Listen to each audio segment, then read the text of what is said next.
powerful stretch in this muscle here. Now what I'd like you to do is very carefully swap sides. Can you do that for me? At the same time, lifting up through the midsection. Now, if Mel drops her belly down, she's going to cause a bit of an arch in the lower back, and consequently that can cause a bit of strain. So there should be a sensation of tightness, but not a feeling of strain in the lower back. Gorgeous. We've got an Achilles stretch. Hold it there. Bend the back knee a little bit further, and you'll feel the stretch travel from the calf into the Achilles. Just in here, the little muscle that attaches our heel to this bone here. And all Jason has to do is bend that back heel just off the floor a little bit, and he'll feel a little stretch here. Takes a while for that particular stretch to kick in, but once it does, you'll know you're there. Let's swap sides, shall we? How does that feel for you at home, okay? Fantastic. Sometimes there'll be a little bit of a shakiness, sometimes it's the muscle that's a little bit weak. I hope you've enjoyed today's session as much as we have bringing it to you, and I hope we can have you again as part of our audience in the future.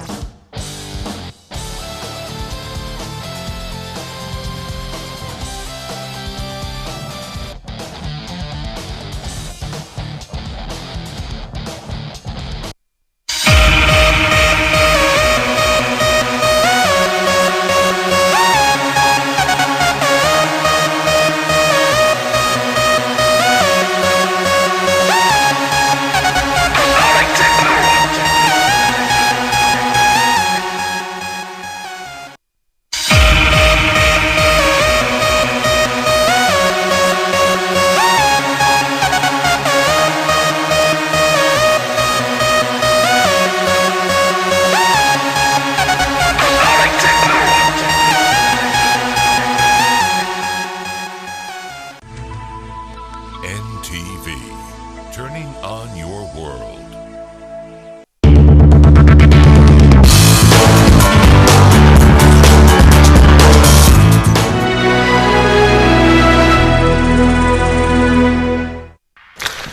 Smelling nice and being tough can go together.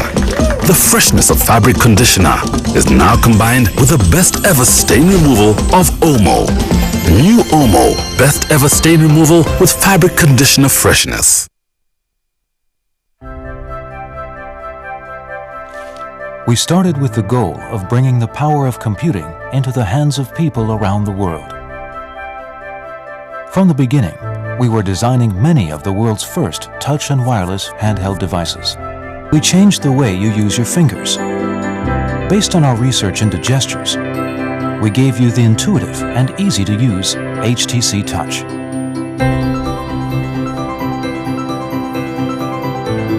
We then announced a new way for you to experience the internet with the world's first Google Android smartphone. To give you the most personal experience, we introduced HTC Sense, a user experience that fundamentally changes the way you use your phone by making things work the way you expect them to.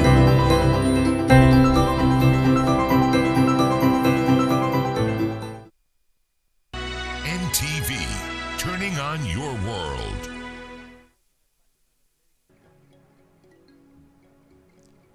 NTV akawungeezi nnyongedde okubaaniriza nze Farida Nakazibwe.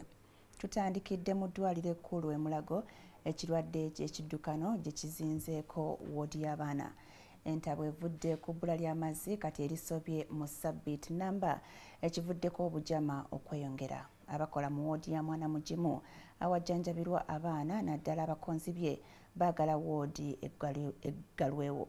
Okutya kuli nti ebirwadde ebirala ebiva ku bujama byandibalukawo nate ekitadde abasawo ku bunkenke. Abaana 7 ku buli 100 abali mu woodi ya mwana mugimu we twogerera bafunye ekiddukano. Florence Nalimba abaddeko e Mulago. Netwerabira n'amaaso gaffe nga mwana mugimu clinic bagisazeeko amazzi, netwogera n'abasawo ne batugamba n'okutugamba nti tebafumbye na mmere kubanga tebalina amazzi gafumba, ne batulaga nti abaana abangi balwadde kati diarrhea kubanga tebalina mazzi gakola, tebanaaba mu ngalo, tebafumba mmere, tebooza na ngoye. Ekibiina kya Uganda National Health Consumers Organization bwe kitegeezeza bannamawulire embeera eri e Mulago tekibadde kyangu kukikkiriza. Naye bwe tutuuse eyo bino bye tulabyeko ebweru nga biraga obujama obutagambika oluyingidde mu ddwaliro, obukyafu n'okuwunya era bye bitwaniriza. Wano omusawo kwe kutunnyonnyola ebigenda mu maaso. Kati tutandise n'okuwandiika emirundi emeka omwana gy'ayisa tulabe ki ekyokumukolera, kubanga omwana ng'ono asobola okufuna ne shock kubanga ayisa nnyo amazzi n'ebiriisa ne bimugwamu. Naye omwana bw'ati okuyisa emirundi egisinga n'emirundi 10 naye nga talina amazzi agooza n'essuuka kubanga eddwaliro baliisazeeko amazzi. Era omusawo ono omukugu mu by'endiisa y'abaana agamba nti ekirwadde kino kigenda kweyongera olw'ebbula ly'amazzi. Tulina abasawo abayiga nga badokita abaakamala, badokita bali ku masters, tulina bannansi be tuyigiriza, naye ate okubayigiriza obuyonjo nga naawe okozesa nfuufu okwenaaza nakyo kiba kikaluba. Emirundi mingi omwana bw'alwala ekirwadde ky'okukonziba n'okuddukana abaddukana.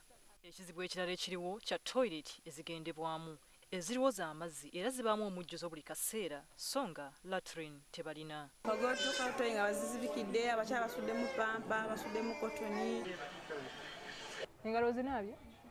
Tonaabye engalo, lwaki tonaabye engalo? Tetulina mazzi ga kunaaza ngalo ng'okutte ku mwana bw'oti nga tonakwata ku mulala. Kati kiba kitegeeza bwe nkwatako ono obuwuka bwe muggyeko nga bwalaba omubiri gwe bwe guggudde bwe guti mba muteekako oli. Era agamba nti kati mu kifo ky'okukendeeza obulwadde ate babwongerako bwongezi. Ffe twandibadde tusaba nti woodi bazigale, abasawo batusiibule mpaka amazzi bwe ganajja. Bwe tubeereddeyo atutegeezezza nti wabaddewo abaana abasukka mu 50. Obugozi tusanga bungi nnyo mu ky'amazzi. Amazzi tugajjasi mu bitanka ate egoza okukubwa abaana. Kati okuwoza mukola mutya? Okuwoza tubona abantu tugenda wabweru tunenya amazzi. Toga mufuluma n'okufuluma ne aba Uganda National Health Consumers Organization kati bavumiridde ekya National Water okusalako eddwaliro lino amazzi. Ekyo ekitongole kya gavumenti tukimanyi nti baagala ssente zikola emirimu gye bakola, naye ate tebalina kukola emirimu nga ekivaamu nti abantu bafa oba nti esente gavumenti zesasula ku balwadde zeeyongera. Balina okuteesa. Mulago ebanjibwa obuwumbi obusukka mu 6. Omwogezi wa Mulago agamba wiiki wenaggwerako amazzi gajja kuba gazziddwako. Florence Alimba, NTV Akawungezi. Webale nnyo Florence Naluyimba. Ate okuvaako e Mubende abayizi 18 ab'amasomero muli Global Secondary School ne Naluwondwa Bright Junior School n'omusomesa waabwe omu baddusiddwa mu ddwaliro ekkulu erudda eyo nga bataawa oluvannyuma lw'ebisenge by'ebizimbe okubagwira. Kino kiddiridde Namutikwa w'enkuba eyafudde embye ng'ajjudde mu kibuyaga n'alega essomero erimu nga liri ku ttaka. Abayizi abalumiziddwa kuliko aba primary 10 ssaako n'aba secondary 8 nga bonna babadde bali mu kulya kyamisana mu kaseera ekizimbe we kibagwiridde. Bino byabaddewo olunaku lw'eggulo. Eddela nti bulungi enkuba netandika okutonnya. Kati bwe yatandise okutonnya ne tweggama. Abayizi ba primary abalumiziddwa basomero lya Naluwondwa Bright School. Amasomero gombi agaguddemu akasambattuko galiranaganye era abamu ku bayizi okufuna obuzibu babadde bagenze kutaasa bannaabwe. Bamaze okupunta saidi ya munego abaana ba primary abaduze bataasa saidi dakika 3 bafuna ekitusangana bagenze okudduka nga kitukwatiramu. Ekimu ku bisenge by'ekizimbe ekyaguddemu kibadde kitulo ky'abayizi ba primary nga kibadde kyakazimbibwa naye nga babadde baliira mu mmere. Babadde temanna kikola bulungi finishing naye nga bakimaliriza kisereka n'okiggala kati nga bagala kifuuladde mutwe y'abalenzi kati nga ffe engeri gye kiri kumpi n'ekiyungu obwana mwe businga okweggama singa enkuba ebeze oba omusana nga guyitiridde nga mwe beggama. Abasomesa n'abaana bonna ne bajja ne batandika okukaaba nga bwe bajjayo bulooka nga bwe bajjayo n'abaana. Kati abaana ne babaddusa nga babatwala mu ddwaliro naye abamu nga bakoseddwa nnyo. NTV wetukidde ku ddwaliro esanze abasawo mu ddwaliro ekkulu ery'e Mubende nga bakola butassamuka okulaba nga bataasa obulamu bw'abaana. Wabula ku masomero gombi embeera ebadde ya kiyongobero anti n'abayizi tebasomye. Abamu ku bayizi abali obubi baddusiddwa mu ddwaliro e Mulago. NTV Akawungezi. Police ku luguudo Kira eriko omukazi ategerekese nga Rose Dembe gwegombyemu obwala nga kigambibwa nti yazze ku mwana wa mujja we n'amukuba emiggo era n'amulumya mu bifo ebyekyama mu ngeri embi eddala. Kigambibwa nti Rose yabadde abonereza omuwala ow'emyaka 13 gw'alumiriza okutandika omuze ogw'okuganza abalenzi ku myaka emito. Kigambibwa nti omu ku basomesa ba Gilding ku KCCA Primary School e Kamokya ye yeekengedde engeri gye yabadde atandise okutambulamu ensonga n'azongerayo mu bakulu. So she told me that the girl says she was beaten by her stepmother. Although the girl had told the teachers that she had got involved in an accident, but eventually she feared. She opened up to the female teacher. Kirumirizibwa nti muka kitaawe abadde amulanga kutandika muze gwa kuganza balenzi kyokka ng'aludde ng'amulabula. Ati we yambuuziza ne mugamba nti sige mazima yasoose kuba sister wange. She beat me. Then I was forced to tell her that was my boyfriend. Yo poliisi egamba nti bwe kuba kubonereza ak'obuzadde tekalina ku bulamu. Ono omwana gwe muto muto ogwa Uganda. So buli muzadde yenna nga mama waali. Leka abeere mama in every circumstance. Mbuli mbeera yonna mama asigale nga mama. Kati omwana abadde atandise okukola obwenzi nga omwana ayonoonese. Ku lumande nkomawo ewaka omukyala ajja ewaka agamba bannaye lwaki mami mumugambeko ayambe omwana oyo. Ne nkomawo ewaka ne baŋŋamba neŋŋamba kankwate mugildo ono bulijjo mubuulirira naye nga tawulira. Kamukwate leero mupanishingemuko. I punished the girl. Okumala emyaka 10 Rose yabadde alabirira abaana bano okuva nnyabwe lwe yafa. Wabula tukizudde nga waliwo oluwonko luwanvu wakati wa Rose okuva lwe yeegatta ku maka gano n'ageyali mujja we yafa. Abaana babatuuziza emyaka, abaana babatuuziza taamu ne tusirika ne tuguma. Abaana kulina essomero nze nabaleeta naye I was even attacked for that. Mama we bamala okufa omukyala oyo bwe yafumbirwa n'alabirira abaana abo from the beginning okuva ddala nga bato n'okutuuka kati abaagala nnyo abaagaliza buli kimu yabasasulira fees. Ekitundu ky'e Kamokya kirimu ebifo eby'enzigotta bingi Administration had assured us that the hospital had been reconnected despite failure to clear the 6.5 billion debt with national water.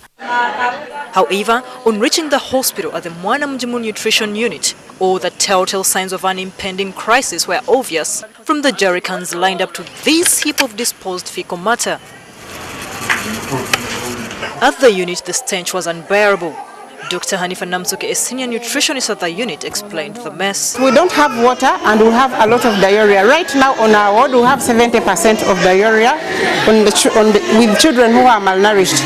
If you look at this child who is here, called Mande, you can see we are capturing the type of stool. Mandi has exceeded by 10 times the passing of loose stool, and Dr. Hanifa fears children like him will increase the chances of infection to other children who are still diarrhea-free, yet with weak immunity. And the child is becoming worse. Just look at the child.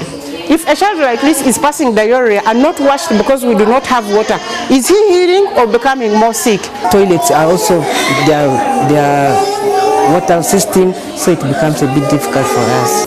This information the minister must be having, but he's not very honest with himself to tell Parliament that Mulago needs some supplementary appropriation to make the situation better.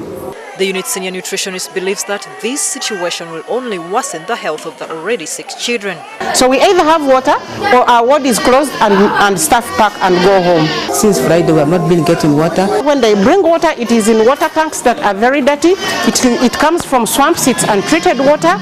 The Uganda National Health Consumers Organization continues to fault the water body, National Water and Sewerage Corporation, for taking such a drastic measure against the referral hospital. We expect high-level discussions, Prime Minister's office, to bring these departments together. We want to see hospitals to invest in harvesting water. This is a rainy season. My guess is as good as yours, that probably by the end of the week, this hospital will be free, reconnected. But that could be too late for some of the children in this ward in terms of infection and at worst, death. According to the World Health Organization, globally each year, about 760,000 children under 5 die because of diarrhea. Now here at the Mwana Mjimu unit, most of the children who come in here with a diarrhea are below 5 years of age. There is need to worry because most of them have malnutrition. A combination of these will be a total disaster if nothing is done so fast to improve the water situation. Florence Talima, NTV at Mulago Hospital. Lawmakers on the Parliamentary HIV/AIDS Committee have expanded a clause in the HIV/AIDS Prevention and Control Bill that initially gave leeway to medical officers to disclose the HIV-positive status to one's partner. This comes after a heated debate in the committee pitting those who were in favor of the clause against the majority who were against it. NTV's Solomon Seranja attended the discussion and now reports. For 4 years, the contentious HIV/AIDS Prevention and Control Bill has been a subject of a protracted debate in Parliament. The bill, which outlived the 8th Parliament and was inherited by the 9th Parliament, continues to polarize lawmakers on the HIV/AIDS House Committee, who are currently scrutinizing it. The bill, which seeks to create a legal framework that, among others, is geared towards the prevention and control of HIV, returned to the committee proceedings today, chaired by Kabenamaido County MP Dr. Kenneth Omona. But hardly before the committee could make headway, there was an impasse over Section 21, Clause E of the bill, which permits a medical practitioner to disclose information concerning the results of an HIV-positive person to a sexual partner. The bill states some circumstances under which this can be done, including where any other person with whom an HIV-infected person is in close or continuous contact, including but not limited to a sexual partner, if the nature of contact in the opinion of the medical practitioner poses a clear and presents danger of HIV transmission to that person. This clause elicited a heated debate among the lawmakers, with some in favor while a majority against this provision. To put it in the law that you disclose the results of somebody to a person whom she or he does not want to know, it's very bad. We shall be tampering with person's privacy so much. And by the way, if we pass this law, very many people to run out from hospitals. You're going to see big people running away. You don't believe it? Is there anything wrong with that? There's nothing wrong. If we are going to prevent, now, because if you are not taking the trouble to disclose to this young lady and also maybe protect your relationship, so why would you want to continue? And probably at that stage she is still negative. Why would you want to continue and affect her? Let me ask you a question. Those against the provision said it would infringe upon the confidentiality of the patients. The committee was further divided on Section 23, which states that a medical practitioner or any qualified officer who carries out a test should reveal the HIV-positive results to the official partner. The bill states, and I quote, where he or she reasonably believes that the HIV-positive person poses a risk of HIV transmission to his or her partner, and the HIV-positive person has been given reasonable opportunity to inform his or her partner of his or her HIV-positive status and has failed to do so. These men are likely to use this to always find out what is happening to their so-called, whom you have called spouse or partner or whatever. And what it will bring out will be domestic violence. Disclose the status of everybody who has HIV. This is how broad it is. And the discretion is with the doctor, a health worker, the nurse or the counselor. We think this will turn amount into a form of discrimination against people with HIV, and it will make many people move away or shy away from care. Another contentious issue was the time frame in which a partner can reveal his or her HIV status to the other partner. But those against the clause carried the day. That this clause should be deleted. It is a form of discrimination against those living with HIV. The committee also fronted the establishment of the AIDS Trust Fund for treatment of HIV patients. The trust fund, it was suggested, should be under the supervision of the Ministry of Health. The committee is expected to table the bill before the floor of Parliament next week. Solomon Serwanja, NTV. Today's morning bulletin, let's find out what's making headlines in the papers by turning to Simon, Joel and Bran for today's press review.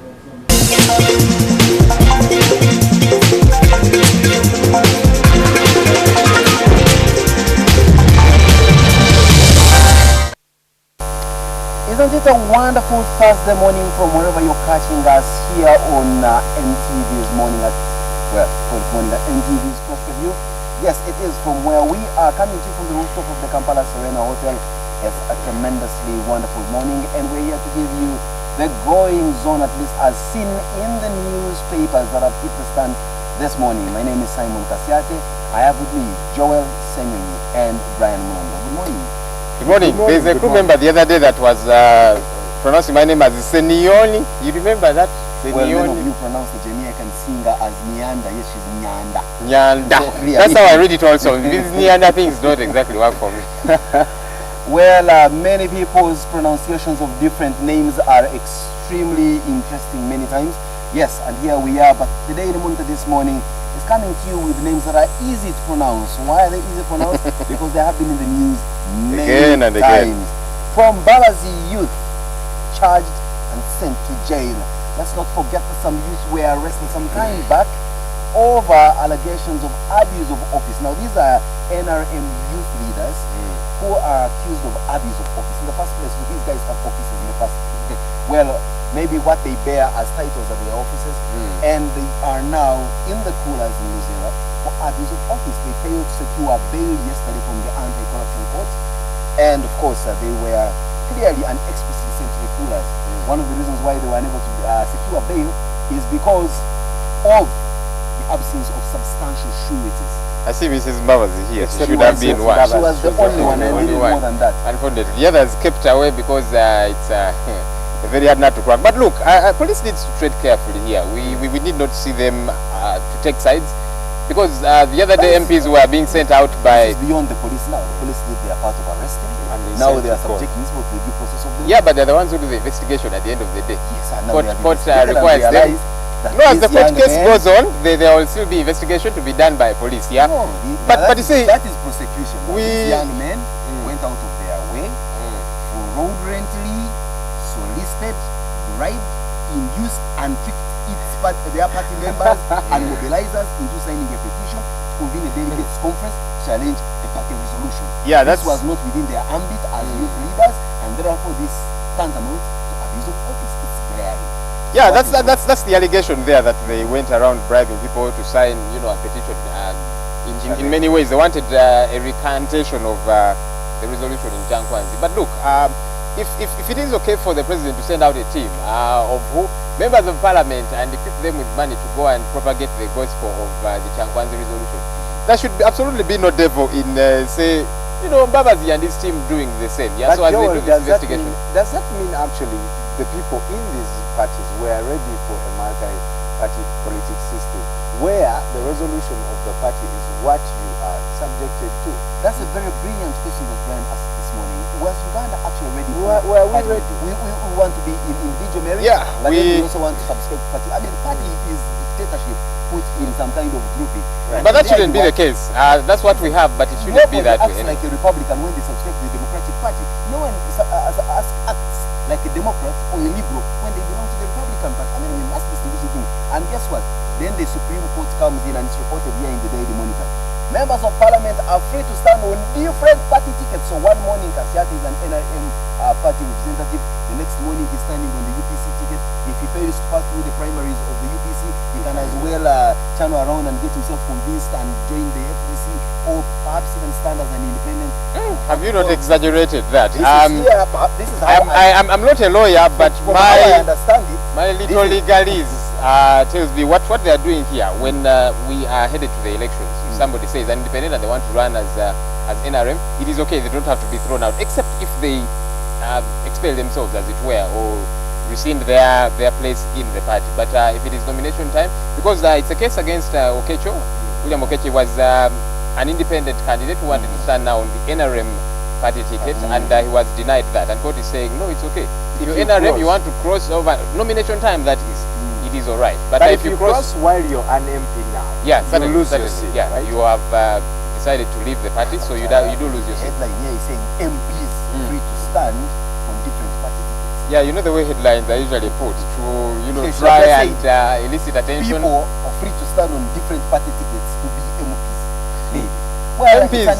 It's a case of interpretation, but of course that is as a result of not reading the in-depth body of the story, and that is why you have to get yourself a copy of the Daily Monitor this morning to read these stories to the last letter, as opposed to thinking that we will do the reading for you and explain it to you, because different people understand differently. Let's get into the inside page of the Daily Monitor. There is an interesting picture here. And I warned my good old friend Bishop Zach that you have left the comfort of the pulpit where you spoke and nobody spoke back at you, where instead of you giving money to the folk, they give money to you. In the politics, you speak, they speak back, perhaps even louder than you are. Right. And nobody don't expect anyone to give you money. You are the one supposed to give us in the election. That's at least the politics of give us. But beyond that, you will not just throw, I mean, anytime you can choose to have a fellowship anywhere. In politics, you don't have any rally anywhere.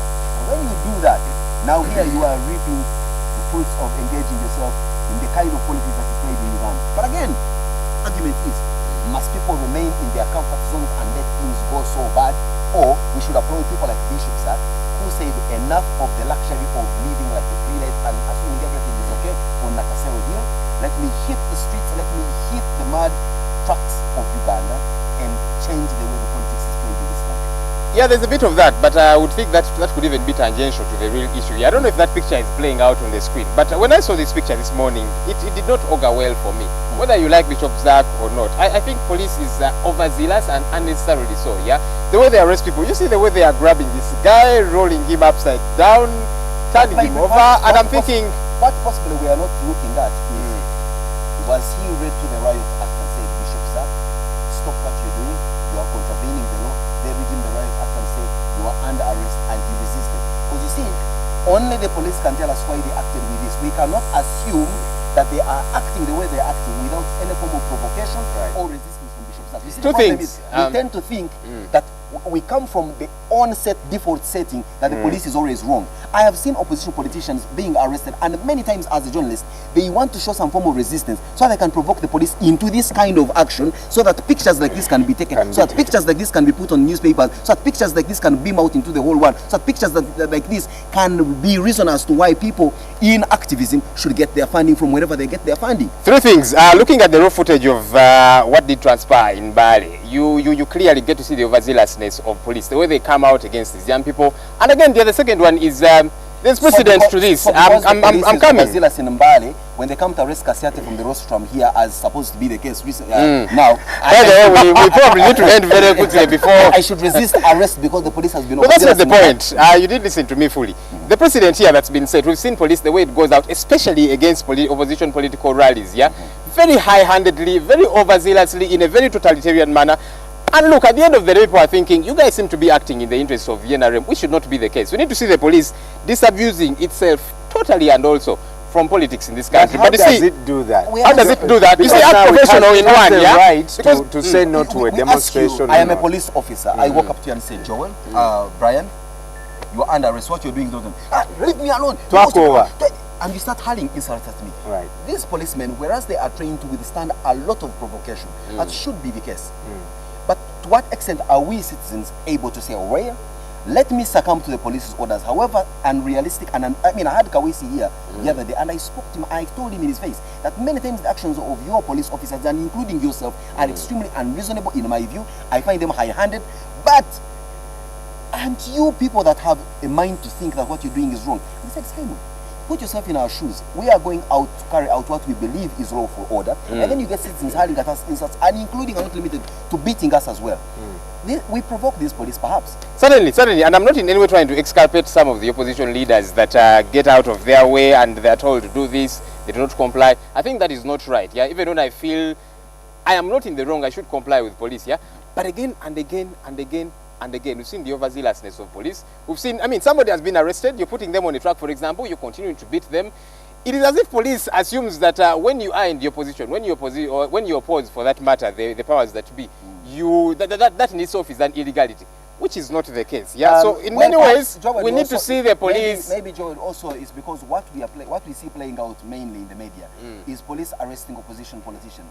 But there are many ordinary Ugandans who get arrested every single day. That's the point. Even within police that's the point. They never make it to the papers. We can't talk about them, you know. And we need to voice out for these people. But also many times, like I did show you a case when I hosted here Kawesi, of a police officer who was doing his due diligence as a traffic police officer, and one motorist, because they were being driven by a soldier, They came running roughshod and overtaking traffic and hurling insults at him. If I hadn't been there to take these pictures, perhaps you would never know that many times we abuse the police. So I think for some extent we need to cut some slack. But going back without a doubt, without a doubt. Simon, if say you're entering this place, yeah, and there's a particular security guard that does not treat you right, it does do all the time. I don't know why for you, but you see, it does not make it right. It's because I complain to you. If now, it's because I complain to you. Not to their superiors. Many Serena customers, for example, are greatly abused by the security apparatus in this place. I don't think so. I don't think so. That might be for a few, yeah. But you see, in many ways, it does not create a good enough alibi for you now to say, okay, let me go out against them. So if police, yes, there are some good ones. I've met some good police officers who do that job diligently, very patriotic, yeah. But you see, on the whole, I mean, generally, there is this kind of feeling that police seems to look at everybody that is blue, green, UPC, whatever the case might be, as unpatriotic, as illegal people, whatever they are doing, and that is wrong. That is not right. Going back to this story, and that is why many times they want to say, let's embarrass you so that you don't do this again. I want to ask a story. A question. You want to ask a story? Okay, ask a story. And it's the relationship between the church and the state. You know, Festo Chivenjere was one of the people who helped a lot the current NRM come to power. And pictures like this help me think, is the state still thinking that the church is going to be forever negated from politics? I'll tell you what, politics is too serious a thing, somebody said, to be left to politicians alone. And that is why the church needs to be involved, civil society, etc., etc. I think we need to disabuse politics from the church, but we cannot disabuse the church from politics. Well, I think also I will one time wake up one morning and start administering sacraments and start baptizing and anointing. Are you kidding me? What is politics? What is politics? Because I think religion is also too serious. What is politics? In my view, I think also what's your definition of politics? Too serious to be left to all these comedians. I but you can start themselves also on national television claiming to be certainly. Does it make it right now if say it doesn't obviously? But I think now it's clear that when you choose a path to go into politics. Like they say, the taste of the pudding isn't the eating. You get down there and you face the music as it should be. But however, this is already telling us that the police have does the collar, Simon, does the collar... It doesn't matter whether you're wearing a collar, it doesn't matter whether you're wearing a green shirt, it doesn't matter whether you're wearing anything other than yellow, you obviously will face the wrath of the police. And does the collar give Bishop Zach the idea that you maybe get preferential treatment? It shouldn't just be about the collar. For me, I'm actually not so bad that... because one is my friend is in a collar. Police didn't I would be bad that if any Ugandan is treated this way, whether it is the bishop, an MP, or an ordinary folk. But let's down be honest, there, when you see a collar, you're like, even the bishop. All right, again, to look at it from that point of view, yeah, but ultimately, every Ugandan should be treated respectfully, and that should be the case. You talk about religion and politics, let me tell you something. Everything religious, everything about our day-to-day life is about politics. When you stand at that pulpit as a preacher, as a pastor, whatever you're going to say, in many ways, is tethered to politics. Of course, you've got to be tactical, so that one, you're not hitting at individuals. Everything we do in our life, the honesty, the love, the care, the astuteness, the industriousness is all about religion. Whatever we do, should be giving glory to God. Without a doubt. Clearly, I also want to assert very firmly that religion is too serious a subject to be left to preachers and all the other comedians. That's exactly why I read my Bible. I don't let the pastor alone do it for me. When I go home, I read it as well. Because you see, we in Uganda are not only just unhappy about many other things, but we're also increasingly unhappy with the services in government health units. And this is a story, this is a study that is being quoted here in the Daily Monitor. It's a 2013 study conducted by the Medicines Transparency Alliance, which says Ugandans are extremely unhappy. And talking about being unhappy, rightfully so, 53% of them, according to this survey. And absolutely. What do you expect? The Daily Monitor here is also running that government Mulago patients didn't die due to oxygen lack. Now, let's not forget that there has been, concern, especially raised on the floor of Parliament by a member of Parliament who claimed that some 6 patients known to them died due to the absence of oxygen. And the Minister of Health yesterday refuted this allegation and saying that these patients died, yes, but they died out of other serious complications born within their own health status at the time they were admitted to Mulago, and not the absence of oxygen. It's so it is a ping pong here. It's very unfortunate that these ministers come onto the floor and still, get the guts to lie. Obviously, they're politicians. The other day, I hosted the PR of Mulago, and I asked him, how can your bill go up to this amount for all this time when you've been watching? And he was still denying it. And I at times wonder whether they actually believe the things they say. But look, I think it just bothers me, the way our priorities, the way we allot priorities in this country. It's just preposterous to the letter. 6.5 billion shillings is needed in Mulago to ensure that water gets running again. Kids are dying. Well, they've not died yet, but their situation is getting worse by the day. They should be recuperating. That's not what is happening. There is no water. Doesn't have that money. Really, seriously? where they should be We have money to stock tear gas to beat up citizens that are trying to express themselves. And we always have a supplementary for State House, for example. And that supplementary, what does it do? When His Excellency the President is moving around, he's awarding people envelopes and that kind of thing. And then some of us are feeling, okay, Your Excellency, you're generous, yeah? But let's have our priorities right. Mulago should be stocked. We should have medicine there. If water is not there, can we have that dealt with? Why doesn't Mulago Ugandans stop taking freebies and handouts from these politicians, including the President? The President should walk up to you with a brown envelope, and you, Joe, say you should say no to that handout. That if you are part of a youth group, that yeah, he should try that with me. He will get ranting. But you see, for the ordinary Ugandan out there, much of the time they are very disconsolate. I must say, I am an ordinary Ugandan who doesn't believe in grandstanding. Show me that money, and I will gladly take it, because even if I don't take it, no, you're the people. You're the people. Let's see. You remember Hash, the Right Honourable Speaker of the East African Parliament, faces censure at the EALA Secretary. Now, let's not forget that this is a story that's been playing out for much of the last couple of months. We only wait to see the rubber hit the road. Government to display payrolls on notice boards. Yeah, there are some things still called notice boards that are anything to talk about in government departments. Well, with all this technology, eh? Exactly. So government is going to pin up all these salary payrolls for you to understand how much your PS earns. You will be surprised how government officials earn paltry sums of money but live the lives of kings. So you ask yourself, for someone whose salary is not yet $1 million shillings, but they can spend 1.2 million shillings in one sitting at the Serena over a cup of coffee, where does the surplus come from? All this shall perhaps be put into proper perspective when we get to know what government officials actually do earn.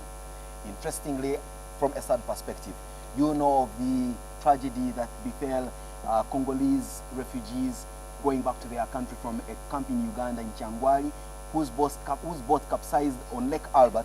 Now we are told that 20 bodies have been rejected by a local chief in the DRC because their tradition does not allow the burial of anybody that's been dead for more than 72 hours. And let's not forget that these 20 are the lucky ones whose bodies have been retrieved. There still are others still languishing at the bottom of that lake, or perhaps being fed to the fish in there, but the police is working tooth and nail to get them out. So the question is, where will the remaining corpses be buried? And that's where sometimes I feel sorry for culture. Whoever was drafting these things, didn't they think that one day someone will die and it will take long to discover them? These guys are just someone will just disappear and surface, days later. They should be thanking us that we've found their nationals. Of course, the other allegation I did here is that they said, no, these fellows were poisoned. We want answers to certain questions. Well, at least that's what some of the DRC people are saying. Exactly. I wonder. and then, of course, there is post-mortem, which cannot easily be done in the DRC. It has to be done on the English-speaking side of their part of the continent, and there we are. Now, a minister, Peter Lokeris, has said that minerals are to blame for wars in the Great Lakes region. Of course, what else? Women? Certainly has to be natural resources. I mean, it can't be men, you think? Well, I do not know. In that case, possibly it was. Now, the Uganda People's Congress is telling government, please avoid the repeat of 1980. Looking at it from the surface, you may want to ask the question, so is UPC finally admitting that they carried out a number of uncharitable activities in 1980 that perhaps led to the biggest loser of that election to go to the bush claiming electoral fraud? You see, well, now we're moving towards the direction of admitting wrong where it happened, and this is very good. But coming 33 years down the road, I do not know whether Professor Bosa here knew what he was talking about. But perhaps he did. If only we can get to read I hope it does not come out to abjure his remarks. Politicians are very good at that. Today you come out and say, mafias are on my case. After a short while you've been hounded a little, you say, mafias? Who talked about mafias and that kind of thing? But look, I think government needs to look at the opposition, one, respectfully, and realize that, one, these are Ugandans, yeah? They've got an opinion too. We may not agree with it entirely, but can we give them a platform? Can we allow them, a platform to exercise their rights as well? And the opposition too should not look at government as, okay, now, these guys, whatever it is that they bring our way, we need to oppose everything. After all, we are in the opposition. There's got to be some kind of mutual understanding, some kind of cordial fellowship, because it is Ugandans, allegedly, whom they are doing all these things for. You notice I'm saying allegedly, because much of the time, these things are for themselves. These things of, you see, well, there we are, Brian, Joel not taking it easy with regard to political cycles. But let's get into the inner pages of the Daily Monitor, where the next magazine is profiling this interesting young man, and I call him young in all sense of the word, but extremely industrious and with strong political acumen, Ivan Bowe, who won the Makerere University Guild race. And there is a feature about him. Max Guild president on his game plan. What is he intending to do? Like I put this question to him when he was here as a candidate. For the most part, Makerere University Guild presidential elections used to grip this country. The whole country would be ablaze following the goings on the ivory tower. These days, that glory seems to have faded so fast. You can blame it on the mushrooming of so many other universities. I mean, every county in this country now has some little bit of a university of its lookalike. But what do you think about the infiltration of politics in universities? You see students standing as DP, FDC, NRM, and that kind of thing. At what point wasn't there national politics playing out at universities? Even going back to the time when it was individual merit, even during the time of Olara Otun when he was Guild president, even the time of George Okurapa. That's why George Okurapa... Well, my question is, do you think it is a good thing? Well, I mean, this is where else... Or should we let these students not look at the way parties operate and look at the individuals, what are their needs, for example, at the university? Well, at the end of the day, they must go through a political kind of process, because at the end of the day, a Guild president of a university is not a welfare or charity official. He's not an executive director of Oxfam. He is a political head of the university guild. So, but even then in the past, for example, the military was also involved in university politics. I grew up around Makerere and I saw students moving around with guns. Every Saturday there would be inter-university rebellion clashes. Yes, I was living near North Coast. And the storms would literally be in our compound. And you'd see these guys, most of them are now in the army, with guns. And you're thinking, really? At university someone has a gun? This guy is saying something interesting. I want to be president someday. This is Ivan Bowe. He's already Does this guy know what it means to drink tear gas, eat it, be beaten and dropped up? Uganda, that's what you want to do. It's very sad that he's not Heart to Heart magazine. Those of you who are seeking love or about to fall in love or out of love, this is the magazine to read and... Edition of Bright Price. Well, something I have lots of issues with. You know, because I think parents have become very unreasonable. They are selling their daughters, which is wrong, you know. I know of a couple, they've been married 5 years plus now. They still all the girls' parents, bright price. I'm thinking, what hogwash is this? Well, I'm sure to whom this message is meant, they have heard them. So you, who is the parent of I'm not with them yet, so I am okay. What is your car's nickname? This is in my car magazine. You know how you men love your toys, but also this is a habit that's catching up with a female folk, and I'm not trying to sound chauvinistic, but you find more ladies increasingly loving their toys, or should I call them cars. Now, many cars have gotten... Yeah, because you men have taken attention off of them, so they're finding solace somewhere. Well, including the fact that some men now have nicknamed their cars female names. You find someone with a car called Cassandra, and you ask yourself, what extent that here? Well, too many questions for the show. That is it from the Daily Monitor this morning, looking at all the stories coming in from across the country and of course coming in from the region. As you see, the United Nations condemning Egypt mass death sentences. Let's not forget all the 500 supporters of the Muslim Brotherhood were sentenced to death, and we see that the highest or the most decorated army officer in Egypt, Field Marshal El-Sisi, did resign last evening from the army to take on the presidential candidacy, and it's expected that he will win perhaps with a chance of over 80%. It's amazing. It's amazing how they are handing these death sentences, you know. It's like they are giving out pancakes. Yeah, that's what happens when lawlessness takes over. There's something I see here from a girl I like to think is, okay, I cheated to give my man a child, but he left. Are you stupid? What did you expect? Well, I think we better be charitable with the kind of ones we are dropping. I think this is, because you see, some things need to be called what they. I think it's foolishness, yeah?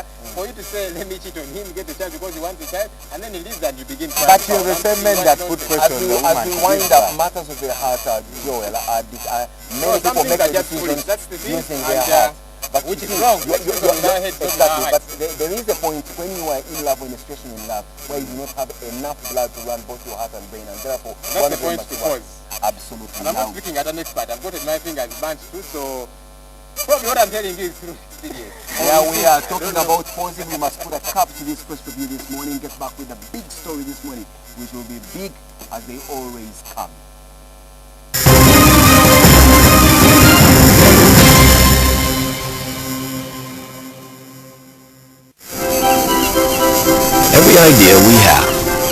begins with you.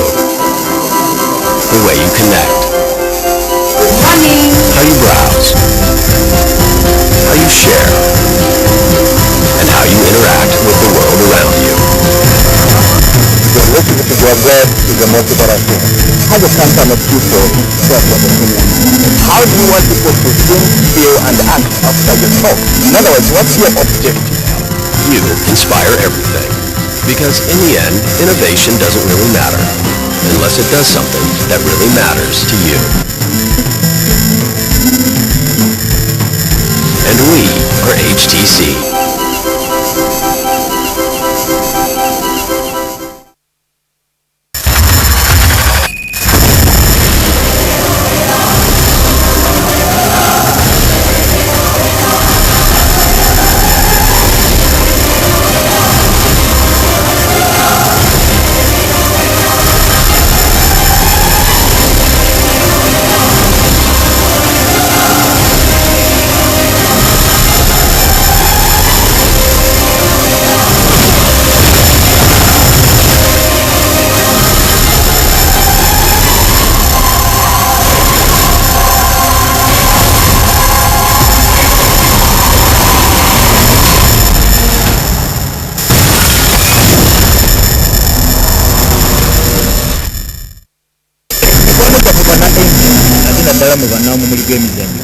Emizanyo gukomyewo 2014 ate mutya kati ate gukyusiza n'obudde gwa musanvu kitundu gwali gwa mwenda ne tugugoberera netusanyuka kati tubongereddeko wano malya g'ebyemisana awo ekyo tugiwa taizi tubale tiri kyonna kalenda ebinolo by'emizannyo ekyo ebinolo by'emizannyo mutya 2014 nsima waali alagira Argentina yenge mukubira eddiba lye omukwano kujja kukoma ku bimuli by'emizannyo naye kasita kinatuuka eri bano ba Messi okulumba abalenzi baffe batiyagwe siriva awo tewali mukwano omuli by'emizannyo 2014.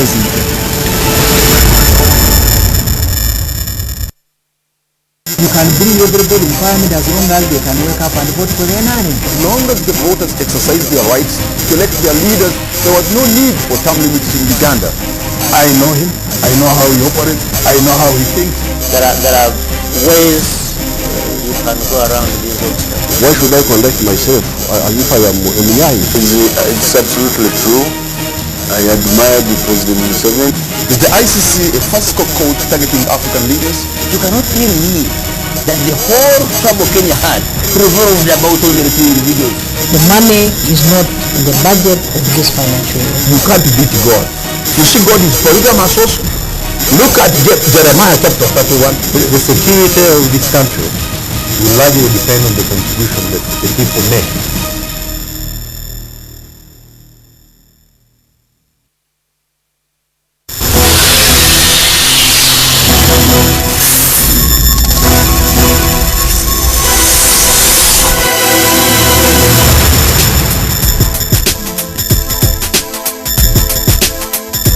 Follow the beat, follow the beat, follow the beat, follow the beat. Follow the beat, follow the beat, follow the beat, follow the beat, follow the beat. Follow the beat. Follow the beat, follow the beat. Follow the beat, follow the beat, follow the beat, follow the beat, follow the beat. Follow the beat.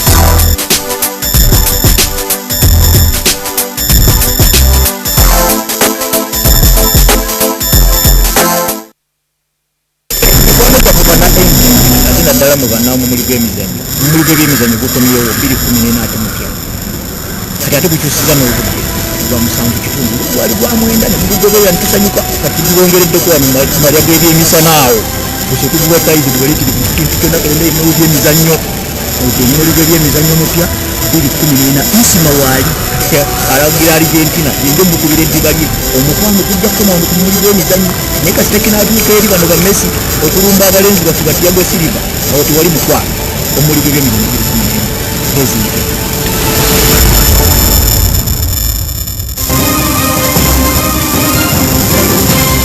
You're watching Morning at NTV with Simon Kasiate, Nebo Keberuji and Brian Munondo. Thank you for watching this Thursday, the 27th of March.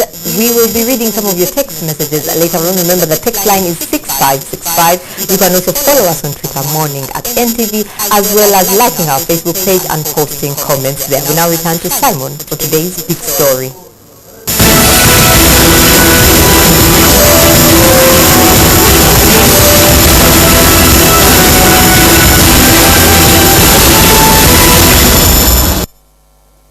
Well, this morning on the big story, folks, we are discussing a social issue, a social problem, or could I call it a social challenge, depending on where you're looking at this from. And that's the issue of orphans and orphanages. Let's not forget that about 14% of Uganda's under 18 population has lost at least one parent. And of course, the reasons of the loss can be attributed to so many societal challenges, including not limited to political or social instability and or disease. Now, the effects of HIV and AIDS and civil war in the northern region of the country especially has since relegated many of the people from there to the point of being regarded as orphans, but this has not spared the other parts of the country. Now, orphanages are springing up across the country, of course, with finding people with big hearts, Ugandans or non-Ugandans, with big hearts take on the less fortunate amongst the children. Many times children are those little angels that we love to protect against any form of adversity. But the question is, government is supposed to protect all of us, young and old. When some people come up with an altruistic heart and set up orphanages, is government supposed to come in with at least a bit of a helping hand? If it is supposed to do that, what extent is it doing? And to find out more about the state of orphanages, the state of government help these orphanages, and to what extent Ugandans are aware of this dilemma that relegates young children who've lost one or both their parents into orphanages. Or those of you whose parents are alive and kicking, but you simply get thrown out of the house or you are simply neglected. I have with me Father Pete Hoyfshore. I can possibly pronounce him well. Very well. Oh, God. Very well. He's the head of St. Loa Family Home. That's somewhere in Nalpule or Nahoima Road. That's right, yes. Tell us just when you started up with this orphanage of yours. Maybe you have a historic perspective of when you started. It has a long history already. Because in the year 1983, it was in the high time of war of irregularities in Uganda, when Jonathan Kabachler, at that time the ADC of Kidoga, District Commissioner, he came and asked us, and at that time we were 3 missionaries of Africa, together to quickly help children who were roaming about in the camps. As a result of the insurgency in the That's right, exactly that, yeah. So we said yes to it, to become part and more of the people who were suffering. We cannot just simply stay on our little hill. We had to join the people because we also join them when we are dancing. So we should also join them with that, right? Yes, we are part of the whole human family of Uganda. And after the many years I've spent here, I feel very much at home. How many years have you been here? 43 years. 43 years, that's a lifetime. When you started this, how many children did you have with you that he brought to you? At that time, our house, the priest's house, was filled with 97 children. 97? How big was this house? Well, we were normally for 3 priests. So the corridor, the sitting room, everywhere we had packed children. How were you able to sustain these children? Well, writing home. And then the food situation that time, because there was no transport for food going to Kampala, so we would go with a tractor and trailer. I made many trips myself to collect food in the village. We had a water pot, we were very fortunate, and we had a little generator for light in the evening.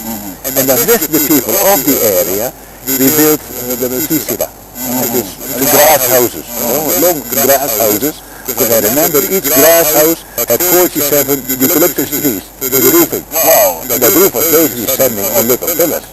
And there we kept all those people. Well, today, fast forward, you have 115 children, girls and boys. That's what extent I understand. And I'm told that the youngest child in there is 4 months old, while the oldest is 23 and is at the university. That's right. How are you able to sustain these numbers? forward? Because clearly from the word go, there was no form of government that was able to help you. And the government that led these people to come to you. Now, how are you able to finance the running of this home?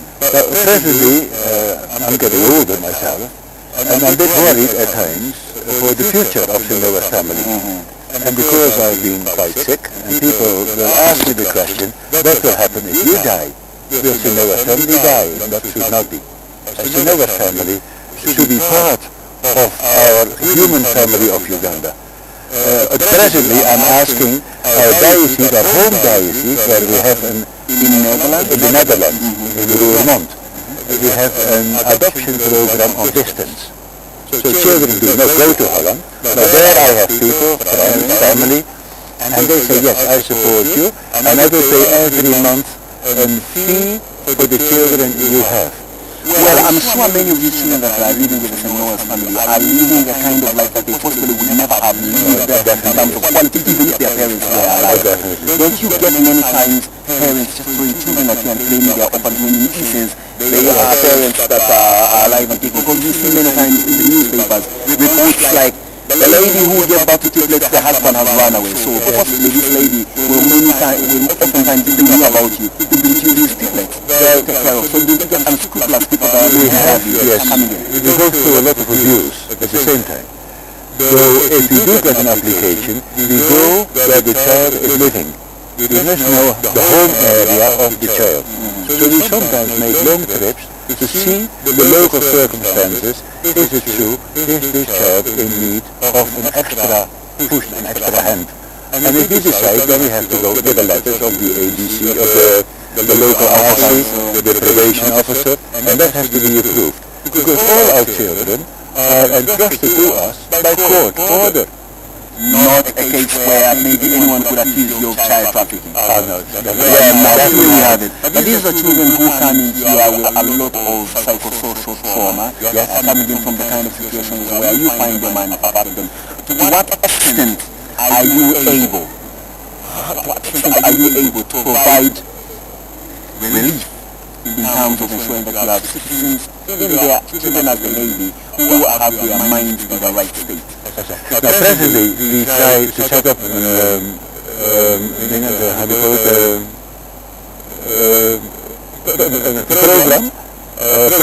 project. We do fish farming, for example. We have some chicken. We try with pigs. And we hope for local consumption. And we hope that the outcome of the money that we get out of this kind of trading will help the children to continue to be taken care of. Because slowly I'm getting older. So I will eventually fall away, but the Noah family should not die with me. So now we are looking for ways and means to continue the sustainability of the Noah family. We believe partly through projects, but the children are working too. Not in a way of charity, they all go to school, but on a free moment they join us. And we are taught their responsibility, their involvement, because we want to live as a family. You have been old 30 years now, and I'm sure some of your past children are now adults who are in some kind of gainful employment and they are applying their trade. You get some of these children, members of your Noah family coming back home to give back by way of some kind of social responsibility to help their cradle. We are trying to set up an association of old boys and old girls. And some of them already have started to contribute every month 10,000 shilling or 5,000 shilling. And that money we put in a revolving fund. So we say the baby house, there are about 30 small little things, that are your children, your younger brothers and sisters. By the time they finish senior 4, we must have enough money collected from you that we can continue their education. And then you see the older boys and girls are involved. Is there a stigma attached to an adult whose history possibly stressed to an orphanage? No. So far, they speak highly about the chance they were given through the Noah family. Let's look at the social circumstances in Uganda that, for the most part, lead children into orphanages. You know, an African society is not like maybe European society where it's a nuclear family, father, mother. Here, when God forbid I pass on, it's expected that my brothers will take the responsibility of my children. Yes, right. Are we seeing a diminution or the breakdown of that kind of social safety net where relatives who previously took care of a kid and ill child are now leaving them just to be out in the open at the mercy of people like Father Peter here? I do believe that our human society, our human family of Uganda, through the years, through our own history, has been very much wounded. So when we started collecting children on the invitation of the government at the time, people came and said, "Now, Father, are you not destroying our culture of extended families?" He said, "No, I'm just appreciating your culture to bring about a new sense of responsibility of the community. The community should become extended family. Because if you are a young man, and you have your family, and we do family planning, we have about 2, 3, 4 children, and we can manage, and we are happy. Till you get your mobile telephone going, and your brother died in an accident. You get 2 more children of your brother. Then I believe the community, the private sector, we do have a responsibility. And we cannot politicize. The children belong to the government. We do get court orders. But I would like that the government said, we invite you. Could we join efforts together? No, to take care of those children. Now we have the Ministry of Gender and Social Development, child welfare. I am sure is within their ambit. To what extent do you have synergies with this particular ministry or department? Well, 3 times now, through the Ministry of Gender, we were asked to take in more children coming from homes that were closed. And we have done so. At first we got 16 children, the girls were paid by Save the Children Fund. The second group, we went through a lot of reviews last year in October. And they came from my home from Kampala, 36 in one go. And we said, yes, nobody stays on the street in front of us. We can ask you. But also we see that the relationship is a tricky one. The government department is seeking out for you, I believe so that they do. And imagine this, I mean, you are a full government ministry and all the local private sector find the good hard people like Father Peter and his Noel family, bring them as many children as possible across. And you don't stop there, you will give them more children but have no record sending them more money or giving them some form of money. You look at this, how do you expect them to survive? What extent are you willing to keep on receiving such tools from government? Well, just the other day, we have been in a seminar for 2 weeks about psychosocial needs of children. And there it came up in that seminar. What do you do if a child knocks on your door? And you see, yes, that child is in need. Do I say there is no place? I will still open the door. And we still make place. The African tradition is always place. But of course, there is a price ticket on it too. Now, I do believe that if the government recognizes us, the lower family, as a home for children, that children can grow up, that they also get the medical support, per capita, to the lower family, to make the court order meaningful. Well, as we conclude this let's look at the African family so to speak. We know that in about 2050, it's estimated that Ghana will be 100 million. In other words, our population is exponential, and our women are extremely powerful. Ghana has the potential to 7 million lifetime.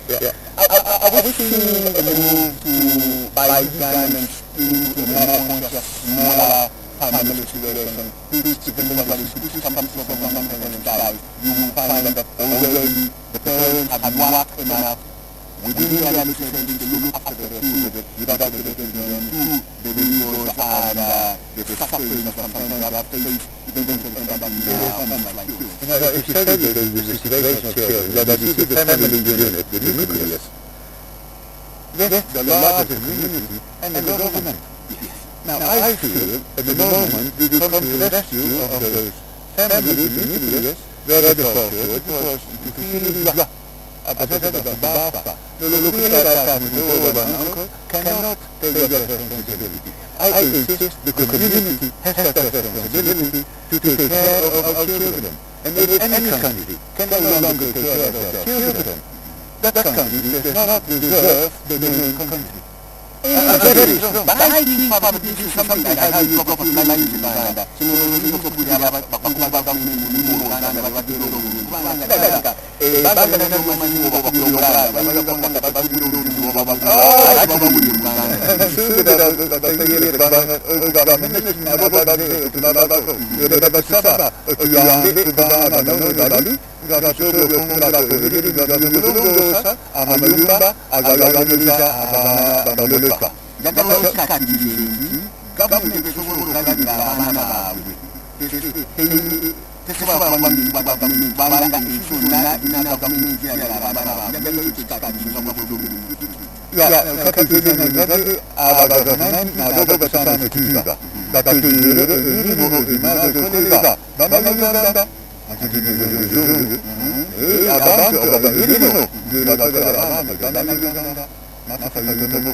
Interesting perspective and look at the standing from Father Philip, who speaks an amalgam of English, philosophy, Dutch, and of course, he replies with the strong accented Luganda, perhaps the more accented than myself. And it puts across a very important point. Let's take a break. When we return, Simon things.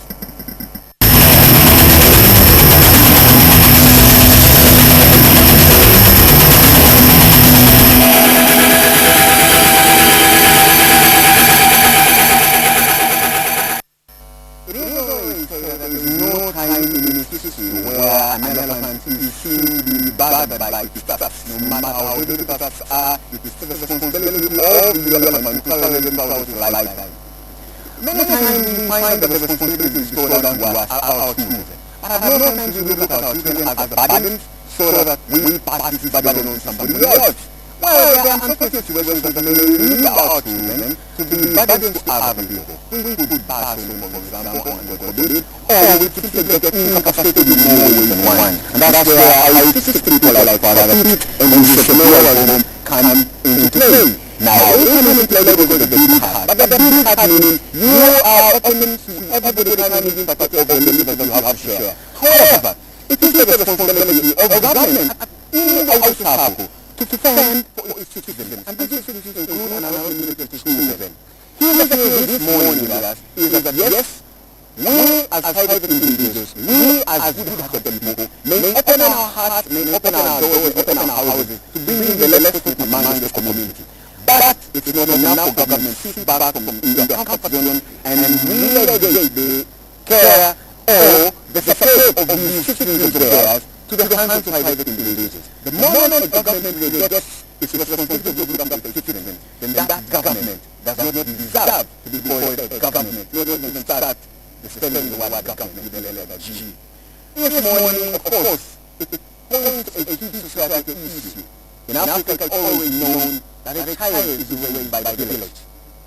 But suppose that village is the government, and the government is neglecting its responsibility to raise a child. Is it still working for the government? That's the question we will have answered this morning. But wherever this day takes you, hold about this issue. Look at the little children managing on earth, or those blind being on earth. What are you doing to ensure that when you are no more, they don't find themselves at the mercy of good-hearted people and an uncaring government? Have a wonderful morning.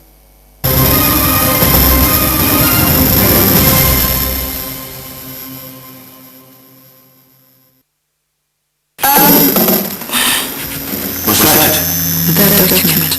Oh, that! Some business. I came to apologize. I have no right to interfere in your lives. I've eliminated the only evidence links me to Ivan Janel's death. You didn't have to kill another person. It's not like I put anything to hide in it. Just wait. Victoria, how would you like to work for a woman who has leprosy? Blood seems to matter not. Blood. Yeah. Blood. I'm responsible for your death.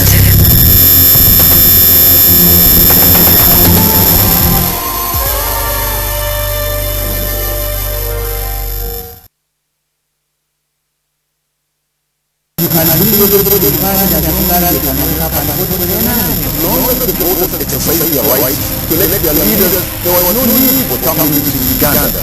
I know how you operate, I know how you think. There are ways we can go around. Why should I collect myself if I am in the line? It's absolutely true. I admire the President Museveni. Is the ICC the first court targeting African leaders? You cannot hear me that the whole trouble Kenya had revolved about the The money is not in the budget of this country. You can't beat God. You should go to Florida first. Look at Jeremiah chapter 31, the superior of this country. We love independence and the people there.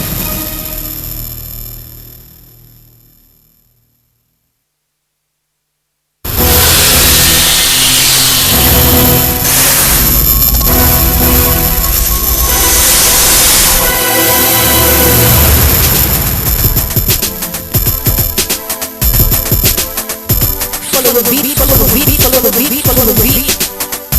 Follow the beat, follow the beat, follow the beat, follow the beat, follow the beat. Follow the beat, follow the beat, follow the beat.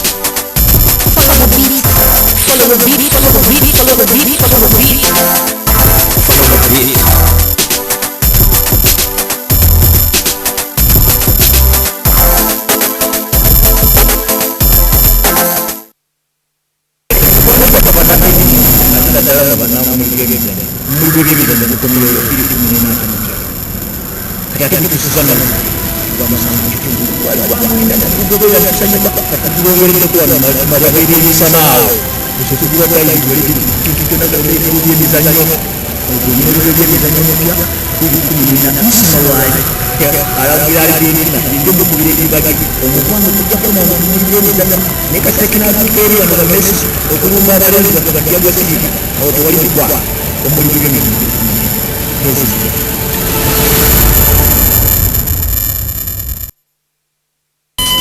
Running out of airtime can't happen to anyone. The next time you recharge, simply dial *161# to get going again. On the next episode of La Patrona.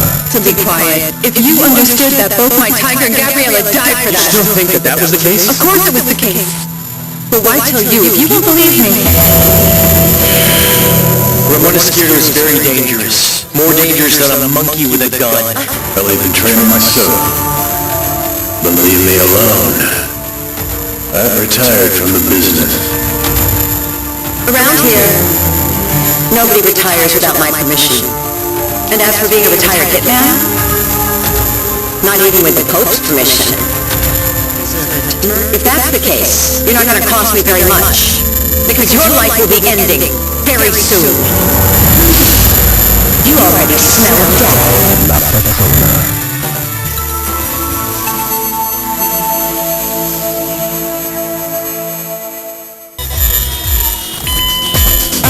We know that running out of airtime can't happen to anyone. That's why we give you Wetase.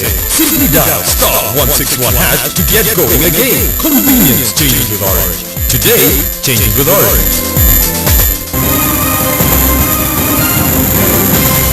You're watching Morning at NTV with Simon Cassiate, Mabel Keburunji, and Brian Mulondo.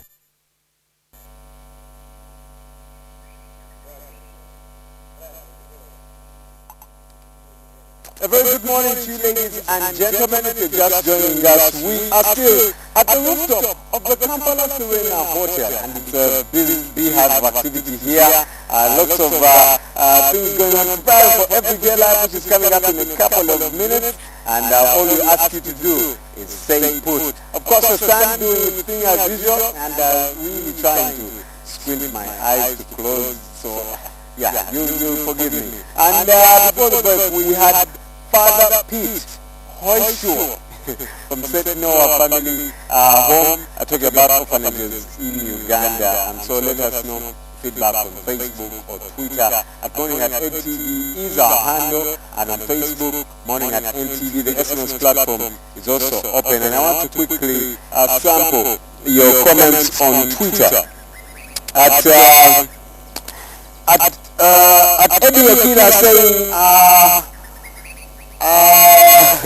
Well, I lost it. To whom appreciation is due, it is given. At Kasiate, you've come up very mature, very composed in this interview with Father.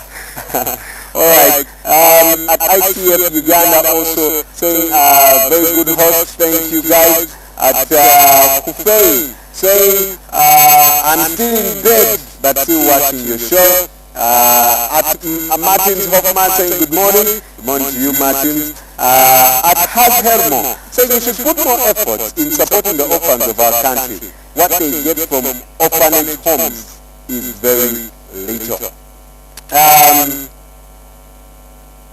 At Escopolot, say honestly to me government is trying but not doing its best. It's using old laws and has a poor monitoring system. And someone here of course complaining at Mwesijet, our sound is not clear on YouTube. I'm sure at FAD is working on that down at the Serena, and very soon it will be rectified. We apologize for audio issues. Very soon they'll be ironed out, and I hope you can get me loud and clear. At Awesomeness, you guys have one of the best interviewers and shows on TV. Great show, best TV ever. Thank you so much. At Mwangusia saying, Father, keep up the good work and the spirit. Oh, thank you so much. Maybe later we'll be sampling your Facebook comments. But for now, if you're heading out of your home or going for a meeting, here's a traffic update. Good morning.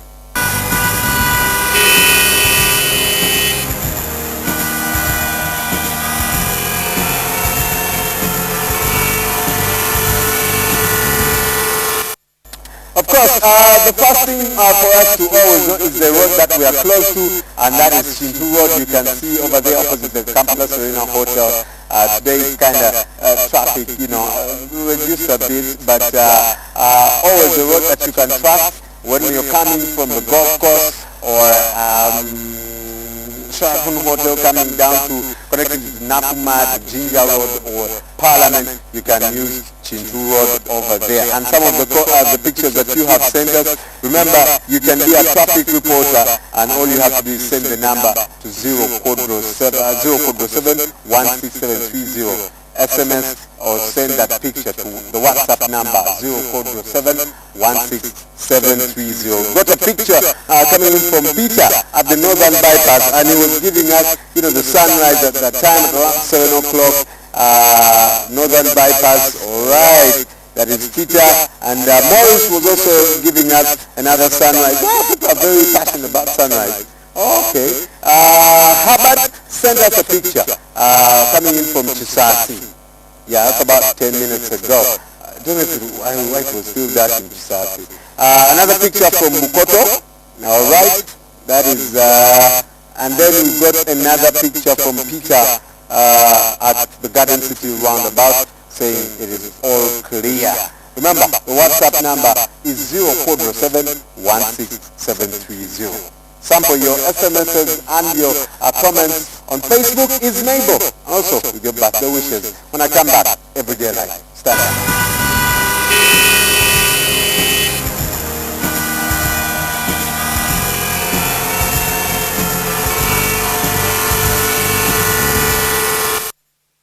We don't seem to have anyone who was born this day, but if you do know someone who was born this day and would like to reach out to them, please send an SMS to 6565, or you could post it on our Facebook page. If you haven't yet liked our Facebook page, please do join the family of 10,600 and growing. Earlier we had Simon with Father Horseshoe from Holland. He's actually that was quite surprised, and some of your messages are, Justin says, Annette is right. Annette had written earlier, Tusaba government etuyambe kunsongeyo. The church really plays a great role in this matter. Well done, St. Noah family. So Justin is responding by saying Annette is right because government has left everything in the hands of churches. This is because they are willing to help without discrimination. Felix says Simon Kasiate, as usual, did it the best way. Luganda is the language our government clicks. Thank you. Dave Pasi says, even he speaks better than me with his Muzungu accent. And Junior James says, Kasete, it's not 43 years for nothing, but the man speaks Luganda, showing that he's deep-rooted in areas. Good morning, team. And Isaac Kabanza saying he likes the way Simon was interviewing him in a nice and polite way. Johnson Kansime says, wow, Father's Luganda is fun. He's such a great human and a kind person. He's one of a kind, God bless him, but Simon's Luganda has no difference with with the Father's Luganda. Nebo, did you realize that? Well, I must admit, I think his Luganda could be better than mine as well. And James Peter here saying, Father is great, God bless him.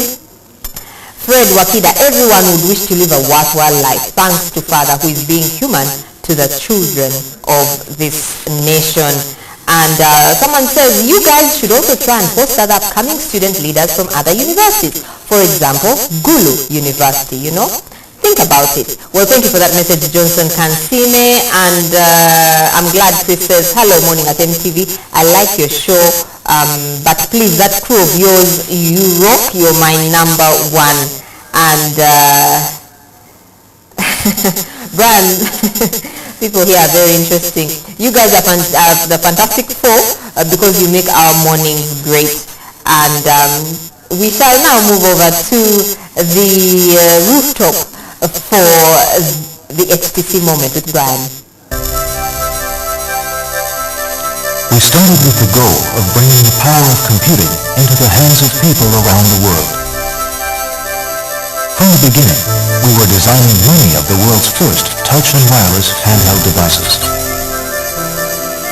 Reaching out to our partners and setting no limits on innovation, we produced one of the most popular touch experience devices at the time. We were building smartphones before the term smartphone even existed. We then set out to make the most versatile smartphones, including ones that let you use either a touchscreen or a keyboard. We saw the potential of 3G early on and introduced the world's first 3G Windows mobile smartphone. We changed the way you use your fingers. Based on our research into gestures, we gave you the intuitive and easy-to-use HTC Touch.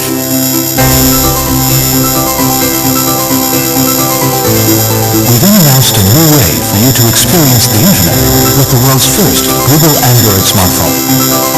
To give you the most personal experience, we introduced HTC Sense, a user experience that fundamentally changes the way you use your phone by making things work the way you expect them to. We once more revolutionized the industry by launching the world's first 4G Android smartphone. We integrated Beats audio into our phones to deliver the most authentic sound experience, enabling people to finally feel the music the way the artist intended. We created a one-of-a-kind phone with an amazing camera that outperforms most point-and-shoot varieties.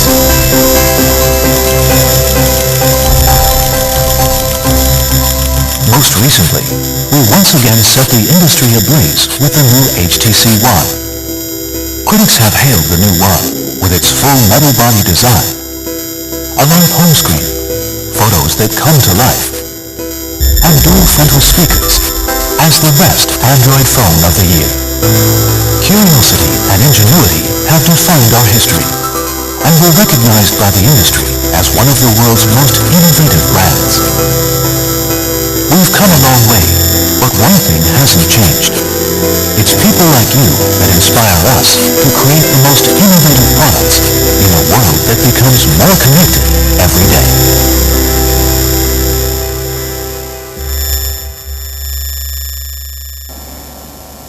17 after 8, still at the rooftop of the Kampala Serena Hotel. If you're joining us in your office, at home, in your shop, or online, youtube.com/NTV Uganda /live. Thank you so much for, being a part of this show, getting your morning started only on Morning at NTV. Everyday life is powered by HTC, quietly brilliant. We've been giving out phones every week. 2 phones, HTC Desire 300 and the 500 is going away this week. You can head over to HTC Hub and grab any of the models that are there. And this week you can answer the following questions, very easy questions, and you can also get into the draw And tomorrow we will be drawing the 2 lucky winners, who was hosted on The Big Story yesterday. Name the topic that was discussed on Everyday Life on Tuesday 25th of March and give any 2 models of the HTC phones at the HTC Hub. Very simple questions. I've been talking about this for the past 1.5 months. Surely I'll not repeat those questions, but head over to our Facebook page, Morning at NTV, and you can answer. Send your name and the correct answers to 6565. And tomorrow we'll be drawing the 2 lucky winners. Very good luck. And coming up is Everyday Life. Good morning. It's the first thing you see in the morning and the last thing you see at night. It stresses you out. It calms you down. It helps you remember. It helps you forget. It keeps you connected. It's the only thing you own that is always within an arm's reach. Which is why you don't need to get a phone. You need a phone that gets you. And you. And you. And we are HTC.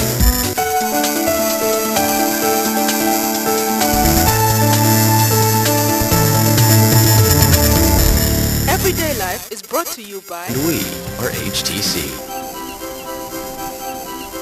Now, educating a girl child in the past was a luxury, something that many of our parents didn't enjoy early on in the years. But as the country progressed, they got to school, and some of them made records as the first graduates, as the first pilots in the country. And today, an organization that helps guarantee girls a beautiful education is here with us this morning to share with us the challenges of a girl child in education, but also the opportunities they can harness. This morning, I'm with Malcolm from FAWED. Good morning. Good morning, Brian. And this is Dorothy from FAWED. Thank you so much for joining us. First of all, what is FAWED about? FAWED is an organization whose mandate is promotion of girls' education. It was established in Uganda in 1997, and what FAWED looks at and enjoys doing is helping the girl children access school at secondary school level, tertiary, and sometimes vocational, see them through school and see them graduate and become a part of the development partners in Uganda. Right. Yes, it is a membership organization. At the moment, over 500 members registered, and FAWED generally is a Pan-African organization that has 34 chapters on the African continent. Yeah. So far, how many girls have you taken through school? We have so far supported over 8,000 girls, but to mention that not only the girls, and we have supported over 600 boys also to access secondary school education. Wow. One thing that we have observed is that the girls feel confident and comfortable if they have in their company a boy child as well. So we can't leave the boys behind. We know, we appreciate that there are some of the boys out there who are also vulnerable, but they are bright. Right. Yeah. Is this something that you realize later? Because I know, well, I am I guess a beneficiary of sorry. By extension. By extension. I like that. Beneficiary by marriage. Yes, my wife was a beneficiary. Yeah, that's and for all this time I've known FAWED to be about girls only. What prompted you to get, to also bring on the boys? Well, we are also an organization that does a lot of research. So in one of our interactions with our community, with our beneficiaries, we realized, actually with even the donors, we realized that it is necessary to have some percentage of the boys that also access and are benefiting from the scholarship. So it was our interaction with a number of our development partners in education that we said, okay, let's support some boys as well. And just to supplement on that, specifically we have a program in Karamoja that addresses education challenges. And when you look at the situation in Karamoja, everybody is in need. The girls are at greater risk. They are indeed more vulnerable gender. But the boys as well, if they don't go to school, then they end up as cattle rustlers, they end up as thugs on the street. We actually have some students on our program who were street children at one point. And through our rehabilitation, they're able to come back to go to school and go through the process, and some of them are at university now. Wow. Yes. Yeah. So both the boys and girls require the support, only that the girls remain a more vulnerable gender. And that's interesting. The girls are obviously more vulnerable. In your research that you've done, what are the challenges that girls face as they go through school? You know, obviously at the end of the day, when we are all graduating, you kind of feel that for a girl, this is more than just the 13 years of school. It's been, for lack of a better word, a war. Indeed. Yeah. Indeed. Yeah, there are a number of challenges at different levels for the girl children in education. There are challenges they face at home, traditionally, whereby we find the parents prefer sending the boy children to the girl to school, and the girls staying at home to take care of the home, the young ones. After all, they look at them as wealth. They're supposed to fetch them cows at a certain time as they grow. But the boy is looked at as somebody who is, they want them to develop and grow and become somebody. They would fend for their families. Exactly. and the like. Yeah, so there are challenges they face at home. Sometimes there are challenges they face even on the way to school. We look at issues of sexual harassment. On the way to school. On the way to school, sometimes they have to walk long distances to go to school. Sometimes there are issues of menstruation management that they go through, and some of these things discourage them from staying in school. And when we get to school, there are issues of what kind of environment does the school provide for the girl children. Sometimes it's not conducive enough, and the girls choose to stay back home where probably they feel a bit comfortable, and because they have seen their mothers not go to school, their mothers get married at an early age, they think that's the practice, that's the norm, that is how it's supposed to be. I'm supposed to stay back home, and at some point in time, 14 years, 15 years, I could get married. Yeah. Not even to a husband of my choice, but my family, my father, exactly, some kind of arrangement, exactly. And so we at FAWE are saying, no, this should not be the case. The girls should be given support right from home to school. Even at school, they should be given support, and they should stay in school until they complete. Right. Yeah. That's beautiful. If you're just joining us, Malcolm and Dorothy from FAWE joining us this morning, looking at the challenges of the girl child in the education system here, and FAWE coming out also to help the girls through school. Please send your feedback on Morning at NTV on our Facebook page, but also at Morning at NTV is our Twitter handle, and the SMS platform also is available, 6565. You have something coming up to celebrate this. You know, I was there 2 years, actually 2 years ago. It was last year. 2 years ago. Tell us about It was that. 2 years ago. Well, FAWE looks for several avenues to provide platforms for the issues that we address. And we have looked at, since 2009, the Girls Education Week as a platform that we can use to highlight some of these issues and be able to share ideas. We are able to publish some of the research that we have carried out, be able to use that as an opportunity for policy advocacy in line with some of the aspects that we are promoting. And so we are celebrating this week the National Girls Education Week. This is the fifth time that we are celebrating this week, and we always have a week-long activities. This week we are focusing mainly on eliminating teenage pregnancy through education. We believe that so many girls fall prey to teenage pregnancy because they are unable to access education, and we would like that addressed. I saw, a feature in the paper, and they're asking, should we keep pregnant girls in school? Actually, is that what you're encouraging? No, that is not what we said. What we are saying at FAWE is that because you cannot keep a girl who is pregnant definitely in school. There are a number of things that come with pregnancy, things like antenatal, things like nutrition, they need good feeding, they need to be taken care of, and all these things cannot be found in school. But what we are saying at FAWE is that when the girl has given birth, probably after some time she has somebody to stay with her baby, she can be allowed to go back to school. Go back to school. After the maternity leave. Well, if you would call it that. But our emphasis is on re-entry. Exactly. That it is important that the girl who has given, this teenage girl that has given birth to a child is allowed back in school, because the future of that child and this girl hinge on a good education. Right. So if the girl hasn't gone back to school, she's probably going to waste away, and in the long run might not necessarily add value to the child that she has given birth to. Or probably that will be the beginning of a series of births. And next thing you know, she has 14 children before she's 30, and she's much older than she actually would have been. So that is what we are trying to address. Now, when it a is. girl becomes pregnant, she's pulled out of school, and she doesn't go back. And you can't really blame the girls themselves, because sometimes they are ridiculed when they go back to school, especially when you go back to the same school. Yes. We understand that it is not a practice that is encouraged in the school, and the school will try to shun it because of that fact. But we are saying that the bigger picture here is the future of these girls and the children they have given birth to. Right. We've done research, especially in northern Uganda, in West Nile, and this research has really indicated that very many of these girls end up losing the rest of their lives because they were not allowed back to school. And some of them really, really have the interest to go back to school. So we are working with the Padere Girls Academy in northern Uganda to really improve their model of promoting re-entry.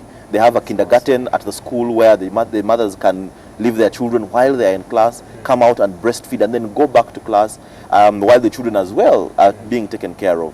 After all of that, studying and improving the Padere Girls Academy model, we intend to replicate it in West Nile, having seen the extension of the war there and the effects that it has caused on teenage mothers in there. I guess, I'm also aware, for example, in South Sudan, some people have taken on accelerated learning programs where government, instead of, it's been, of course, the war has been there for years. Yes. And instead of going back to school and you do the full-on 7 years, which is a lot of time for a guy who is 25, has been, carrying the gun for all his life. He'll do 4 years, move on. And those, I don't know if that's some of the stuff that you'll also think about. In Padel Girls Academy, they also have accelerated learning. So it's an inclusive model that has secondary school, our normal secondary school setting. It has vocational training. It has accelerated learning. It also provides a kindergarten. And we are looking at that model and saying, how can we replicate the model even to the other districts, but without promoting teenage pregnancy. So back to the week. The focus of the week is on eliminating teenage pregnancy. And yesterday we were in Kamuli district with the Speaker of Parliament when she was officiating at a function where we're launching a project on adults and sexual reproductive health that is supposed to target the age group that would be within their teenage years. See how we can have some of them go back to school, be able to train some in vocational skills who have given birth, so that they can be able to provide for their families if they cannot be able to go back to school, but also provide scholarships for those who are able to go back to school. In Kamuli, we're also celebrating our annual Sarantiro lecture and award event, and she was there. Sarantiro, is a trailblazer, the first woman graduate in East and Central Africa. It's certainly something to celebrate each and every year. And this is the 12th time we are celebrating her achievement as Fawe, and she's a very wonderful partner. She's always been with us through all of these, mentoring the young girls, telling them about what it was like then, how lucky they are now, and how much they should be able to put in to be able to match the amount of luck they have with the situation as it is today. It was a wonderful celebration together with the Kamuli district team. Something interesting that the speaker mentioned yesterday about Dr. Sarantiro. She said, after her graduation, she came to teach in Gayaza High School. And then during that time, government passed that they should increase the salaries of the teachers except the female teachers. Dr. Sarantiro decided to teach without a salary until again government revised and said, okay, let us revise the salaries for all. I couldn't believe it. Yes, so her protest has really gotten very many people the salaries they have today. You know what, I was complaining a lot yesterday when I read the story of a teacher who was not who has gone for 5 years without money, and now you tell me, I'm like, yeah, boss, you'll be fine. You'll be fine. Wow. Yes. Another aspect of the week is fundraising dinner on Friday, the 28th, at the Sheraton, starting at 6:30 p.m. we shall be hosting Women of Distinction and Models of Excellence of FAWE. These are eminent persons within our society, women especially, that have succeeded beyond several obstacles as they have gone along. They are engineers, they are lawyers. The Speaker of Parliament is a woman of distinction at FAWE Uganda. Right. Several vice chancellors, female vice chancellors, and several other eminent women will be joining us on Friday evening. We are fundraising, raising money for this higher education scholarship program.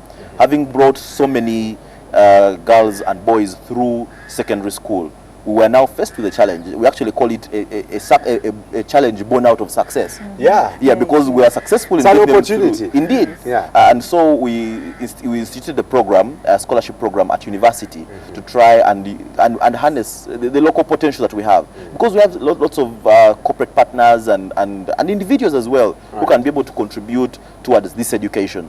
So we would like them to join us on Friday evening as we contribute money, fundraise money. The First Lady, Honorable Janet Museveni, is expected to be the chief guest on Friday. She will be the chief fundraiser as we try and put money together to try and send at least 30 girls to school. Awesome. Over the next 3 years.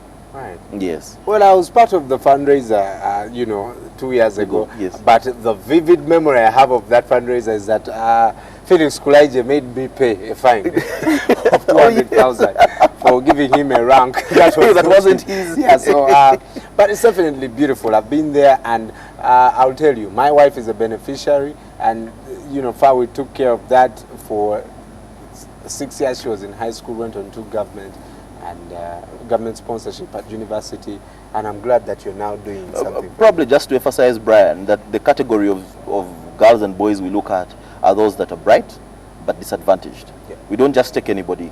We have a mechanism, criteria, the selection criteria and committee that sit down and delve into the critical issues as far as the social status is concerned, to ensure that the quality of student we are taking on is one that will reflect the criteria that we have set. Right. So we look at bright but disadvantaged. We carry out home visits. We carry out evaluations as we go along through the years. If the situation at home changes, then we advise you to get off the scholarship so that someone else can be able to benefit from it. So we want to ensure that the quality that we have on board is exactly what we are looking for. That's beautiful. Obviously, the playing field is different now. Yes. The Sarah and Tiro times have changed. It's different now, and girls have more challenges now. But what opportunities can girls, even beyond what FAWE provides, can they harness to make sure that they participate fully in education? Yeah, there are a number of opportunities at the moment in FAWE. We have scholarship programs that we run at secondary school level, at the university, and at vocational training sometimes. We really would like to appreciate our funders that have supported us over the years, the Irish Embassy, the African Development Bank through Ministry of Education. We have USAID, we have Oxfam Novib, we have Tides Foundation, we have a philanthropist called Forbag that is supporting some girls in school, and some other individuals and well-wishers that have a passion for girls' education. Right. We also provide mentoring for the girl children because we feel it is not just about school fees. These girls face a number of challenges at home that are personal, which may not be solved by just paying school fees. Yeah. So we provide opportunities for them to get somebody to talk to, who they can confide in, who can help them sort out their issues that they may face. We identify different role models in different fields. We take them to meet with the girls, and they speak to the girls to inspire them, to mention, I was once in a situation like yours, but I managed it in this way and that way. We empower the young people. We provide life skills. We have what we call a model that we call Tuseme, let's speak out. We give them an opportunity to actually speak out, and it gives them the feeling that they are part of the development, they are growing, they are being confident, and so on and so forth. We have sometimes opportunities for scholarships that come in even beyond just the girl children. We have opportunities for women. We normally nominate women to benefit from the Commonwealth scholarships as FAWE. And so far we have 3 ladies have benefited. They're already taking up their academic courses. There are many opportunities at FAWE. Right. Yes. Well, do we have to pay for the dinner? Yes, we do. Please. Have to pay for dinner. Remember, we were trying to raise money. Yes. The dinner cards go for 100,000 shillings for an individual. We have a table for 4 at 600,000 shillings, a table for 6 at 800,000 shillings, and a table for 8 at 1 million shillings, Uganda shillings. Right. Yes, and the cards are available at our offices in Bukoto, and we can be able to provide you with these cards, or even at the dinner itself, we shall be able to receive some money at the dinner. And remember, it's a fundraising activity, so come with your biggest wallet and make sure it is full. Well, some of us will go to and pick up a campus and the chick will just blow 500,000 right away. Why not go and blow it in a place where you can blow it and no one will blame you, to help girls go to school. You know, I'm now a father and it's very scary. You know, the guy has not yet started going to school, but I'm thinking, wow, this guy had better, by the time he starts school, I should have all the money. Indeed. But things could not go the right way. And for you out there, I think it's time for you to do something to bring a change. Aikobua Joseph the Great says, I'm a beneficiary of FAWE and a boy. So congratulations, FAWE, for the great work. I'm now in university paying for my own school fees easily. That's beautiful. Namuleme Jack is saying, I am a FAWE beneficiary, and because of the help I got from you at my A-levels, I managed to make it, and I'm now a teaching assistant at KIU. Wow! And these guys are watching the show right now. Thank you so much for the feedback. Obvious. I was going to talk about success stories, but boom.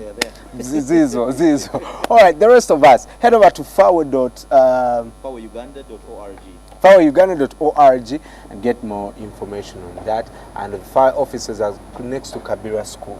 In the international school. Yes, Kampala International School. The in same Bukoto. road with the famous Kazinda. Kazinda of the opium. We're on the same road.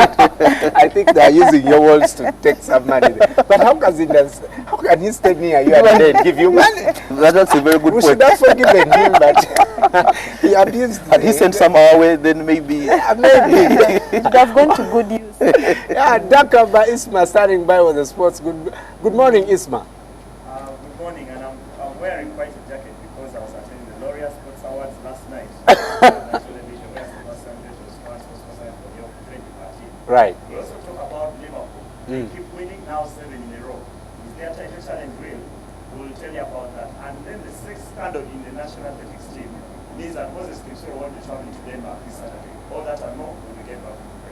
Well, stand by. It's about 20 on to 9, and we'll be back with Mabel and Isma and I to talk sport. Good morning.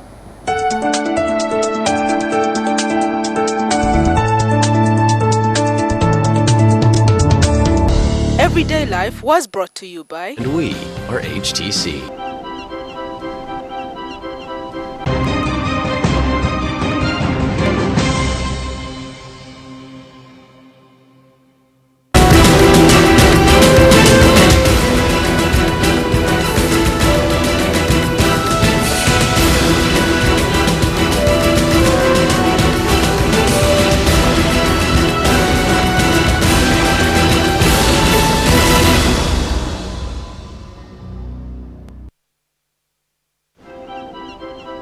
Every idea we have begins with you.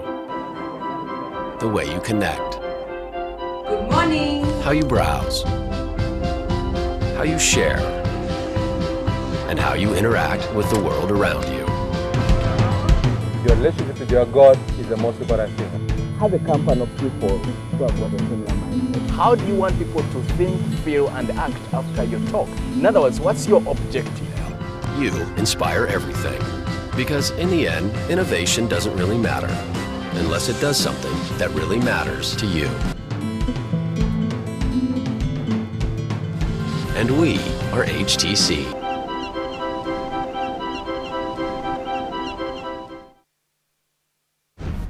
People, 50 days, one task. An incredible journey of 10,000 kilometers to deliver a taste of home to Humphrey Kayange in London. A journey you can be part of. We're looking for 25 people to say twende kazi and join the Tusker 25 on this mission. Join me. Join me. Join me. Join me. Join me. Join us and be a part of Africa's most epic TV show. Twende kazi.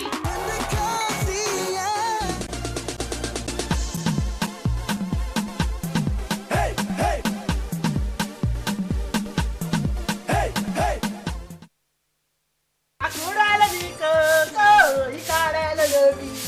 Oda, I no go stop to the singing. No problem.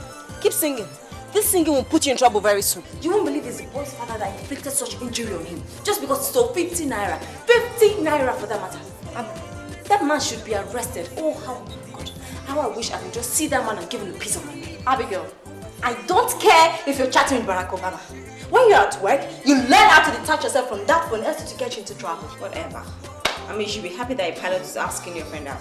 My brother, I learned that 3 armed robbers tried to rob a man as he came out of the bank at the junction before the express. Don't try to be the hero. You won't kill me. Do you know how long I've been waking you up quietly and you refuse to wake?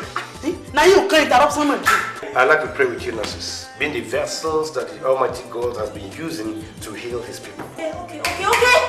Can someone please talk to me? What is going on? Who is she? See, I hate cheating in my life. I hate cheating and nothing will make me have 50 kobo to that money I already get you.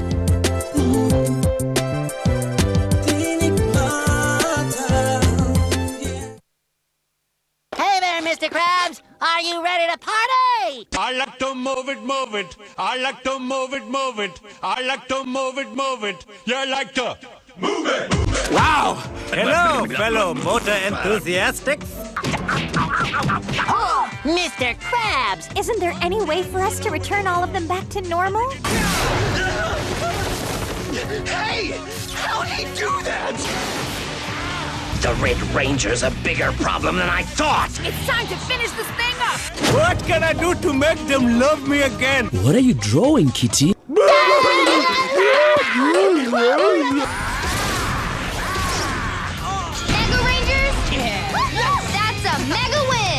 Hello? King Julian, you are truly inspiring. Ow!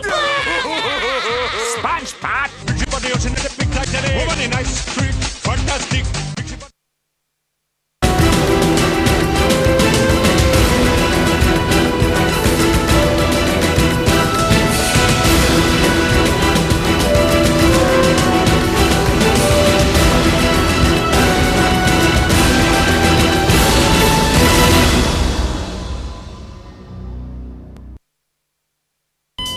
Running out of airtime can happen to anyone. The next time you recharge, simply dial *161# to get going again. On the next episode of La Patrona. To be quiet. If you understood that both my tiger and Gabriella died for that. You still think that was the case? Of course it was the case.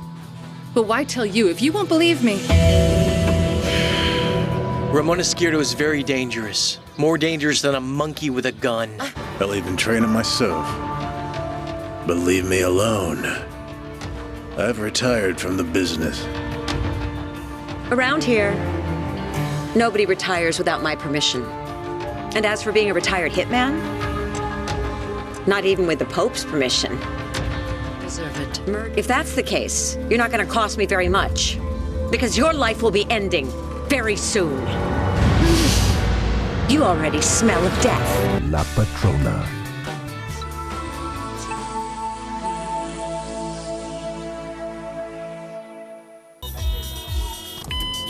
At Orange, we know that running out of airtime can happen to anyone. That's why we bring you Wetase. Simply dial *161# to get going again. Convenience changes with Orange. Today changes with Orange.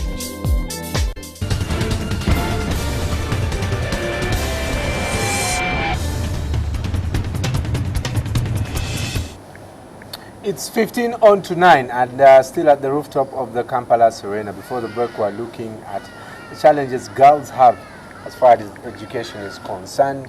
And you know, a couple of years ago it was menstrual periods, and now it's teenage pregnancies. And how worse can this get, Mabel, for women? You know, you went through school very, very well. Were you from a rich family?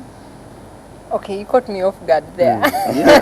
I thought we were talking sport. Yeah. But I do acknowledge, I've grown up in town, I've grown up in Kampala, so obviously some of the problems that some people may have had in the rural areas, they're real.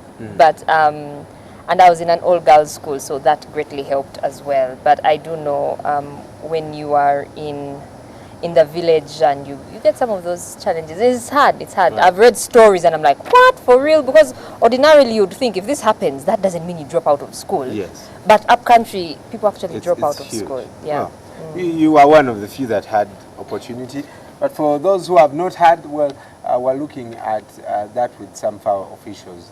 Be having a fundraising dinner tomorrow at the Sheraton, 100,000 shillings only, and you can go and support the cause. Now, talking sport, Kipsiro dropped from the World Half Marathon. Is this because of the scandal, that I've been reading about in the papers? I think he's being punished for that because he's one who came out to the press and supported the girls and actually leaked this story to the media, and the Uganda Athletes Federation didn't see that as something good. So he's been dropped for that particular reason. And he's as angry, even without seeing him speak. When I picked a Daily Monitor this morning and I saw some of the quotations from what he was saying, the reasons as flimsy, even said, I don't want to tell you the reasons why I've been dropped from the team because we all know what they are. But I think it's about him coming out and trying to fight for the young athletes, and Kipsiro is that kind of person. Yeah. He's the only athlete who will come out and speak his mind because I think most of his athletes grow up with in areas where their self-esteem is so low. So in that kind of sense, they don't want to challenge the authority. And Kipsiro, because he's that successful, he's a long-distance Commonwealth gold medalist, double gold medalist from 2010 in India. Right. He's a two-time All-Africa Games champion. So when he comes out to speak, his word counts. His weight. He has a bit of weight. He's as good as an athlete as Uganda has had. Does this mean, that this is the end of Kipsiro? Of course, his performances have not been good. And remember the Africa cross country recently, he only finished 10th. So he has not done well. If you look at the Kipsiro probably of 6-7 years ago, his performances have gone down. That is for sure. But so are some of the things you expect, especially now that he's grown up. I would love to see him do the marathon a bit more than the cross country, because I think he'll be suited for the road. Most of the long distance athletes, when they turn into road athletes, they tend to do well, and Kipsiro will do well there. So his performances have not been there, and when you drop him at this point, there's nothing wrong with dropping Kipsiro. No one has a right to be on the team they don't deserve to if he has not been performing.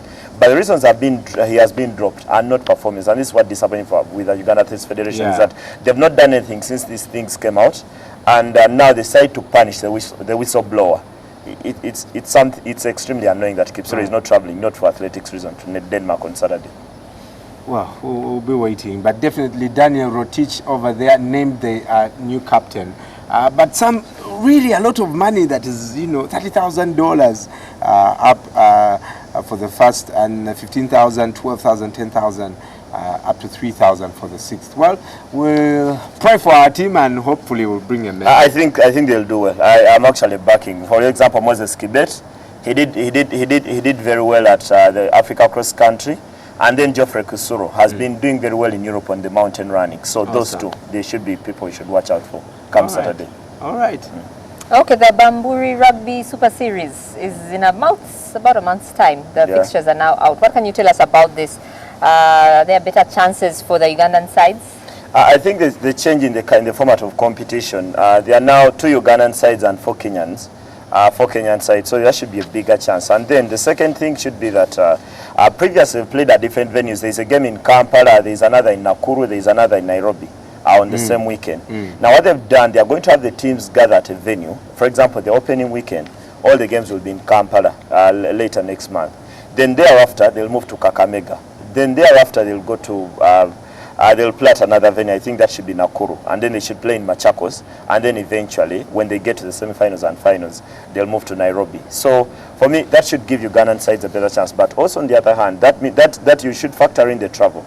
The amount of travel they have to undergo from here to go to Nakuru, then come back over then travel to Kakamega. It's going to be a bit of a strain. But Ugandan sides will go in better prepared than all the other years because they are playing in their own Uganda Super Series, Protector Super Series that got under over the weekend. Yes. So they just dive from the Protector Super Series into the Bamburi Rugby Super Series, which hasn't been the case. Normally they've dived from club rugby into They've died from club rugby into the Bambari Rugby Super Series, so it should be a good chance for them to compete better. All right, Liverpool doing very well right now, 7-7. Did they manage to split Chelsea and Man City? Yes, they did. They are now second, a point behind Chelsea because they're on 68 and Chelsea have 69. Wow. Not the best performance, I think, from Liverpool, but they'll take the 3 points at this point in time. I don't think they were as dominant as they've been in recent times. Steven Gerrard and Daniel Sturridge getting the goals, but the moment Liverpool conceded that goal, with 15 minutes to play, there were a lot of nerves. You could almost touch the anxiety inside Anfield. Everyone was tense about what was going to happen, because at Sunderland scored, it would feel like the way Arsenal played the other night when they drew 2-2 with Swansea. But very good result. Whatever everyone thinks about Liverpool's title chances, at least they've said in the conversation. And remember, I told you here that Liverpool have got to stay in the conversation with 5 games to go, because there are now 9 games to play. Now they have a very tough run of fixtures coming up. They host Tottenham on Sunday, then they host Man City, then they host Chelsea. Wow. Now, those 3 fixtures probably will decide their fate. I expect them to beat Tottenham very badly, probably 4-1. Liverpool know how to take care of these big clubs at Anfield. But the tough ones will be thereafter. After Arsenal played City, I didn't want to say after Arsenal has beaten City, because that's what Liverpool fans would want to see. If Arsenal beat City, then Liverpool will have an easier chance of winning the league title.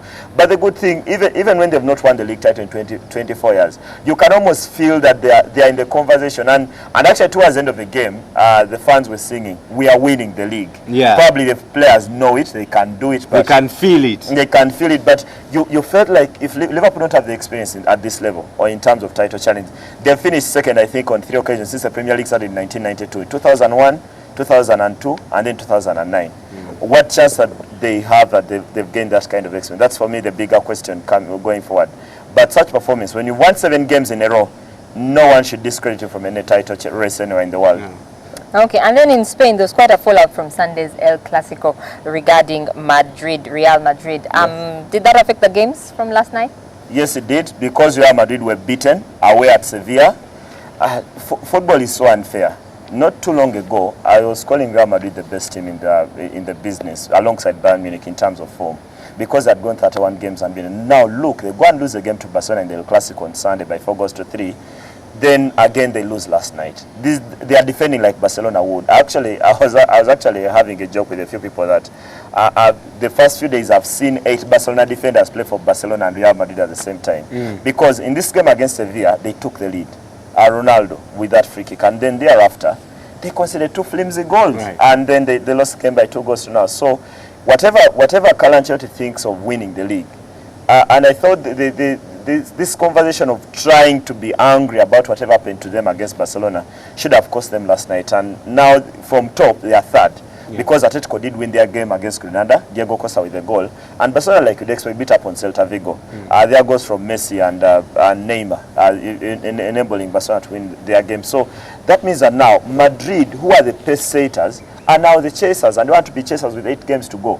For me, if it goes on like this, if Madrid lose or draw points in 1 more game, then it will be the best way to win the title, because with 2 games at the end of the season, Atletico will host Barcelona, and rather Barcelona will host Atletico to decide the league title. That will be the really. That will be the AS Roma going to Parma. But for me, the question is, did Juventus take back the advantage of their 14 points? They did because Carlos Tevez scored twice to beat up a team that had not lost a game in 17, Parma, last night. Wow. I was delighted with the way Juventus played, because this was as a gritty performance as they've had.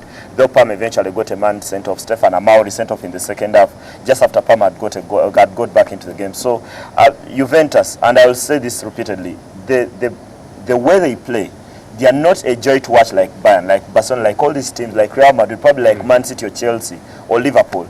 But the amount of grit in that team is a representation of the way Antonio Conte played in the Juventus of back in the day, in the late 90s, because that Juventus would kick and win games. Yeah. It's about the business. It's about take the ball and score. All right. Now, you said you're dressed like this. This is not 40K. I think it's more than 40,000. But you're dressed like this because of the awards ceremony that you were watching in your house. Yes. Yeah. So you decided to be part of them. What stood out for you? First of all, I think the two biggest awards on the night are supposed to be Sportsman of the Year and the Sportswoman of the Year. Yeah. Those going to Sebastian Vettel, the Formula 1 champion, four-time champion, in 4 years at only 26. And then Mr. Franklin won 6 gold at the world champion, the swimmer, the American swimmer. I was disappointed in one of them because probably for me Vettel shouldn't have won. Shouldn't have won because it was a bit too obvious. The way Red Bull, but you can only beat the people put before you, and Vettel beat those. But then the other ones that stood out for me should have been the breakthrough of the year. That was amazing. Marc Marquez, the MotoGP champion, at only 20, became the youngest MotoGP champion ever. And then Rafael Nadal, after 7 months out injured with those knees, came back and just swept everyone off the court. Won the French Open and won the US Open. So that should be very satisfying for Rafael Nadal. But in the whole, the moment that for me stood out, and the Laureate Sports Awards is they are called the Academy of the Oscar of sport, because they are the equivalent to the Oscars, and they've only been here for 15 years. And at the point when Michael Johnson came onto the stage, he said where these awards have come from is a representation where Nelson Mandela did come from, and I said that replay the speech, because that speech that Mandela gave about sport can influence people's lives more than we politicians can. He gave it a Laureate Award back in 1999, and when you felt in the room that everyone felt Mandela was alive in that room. So eventually, when Sebastian Vettel came to pick his award right at the end, there was a lot of Mandela spirit in the house. So quite satisfying. And for me, Laureate Awards are one of the better organized, less controversy, less than the FIFA Ballon d'Or where Messi wins and Ronaldo is a problem. Where Ronaldo wins and Messi is a problem. This time, the winners are the most deserving. Awesome. Well, Charles Onyango, they are also writing that, you know, for us, somehow in Africa, sport brings us closer than politicians. And it's the only place where we feel united as people. Well, you can catch more of that with Isma at 1:30 or Mumuli, and Sports Bar coming to you live from Club Silk every Monday at 10:30 p.m. Coming up, your African proverb.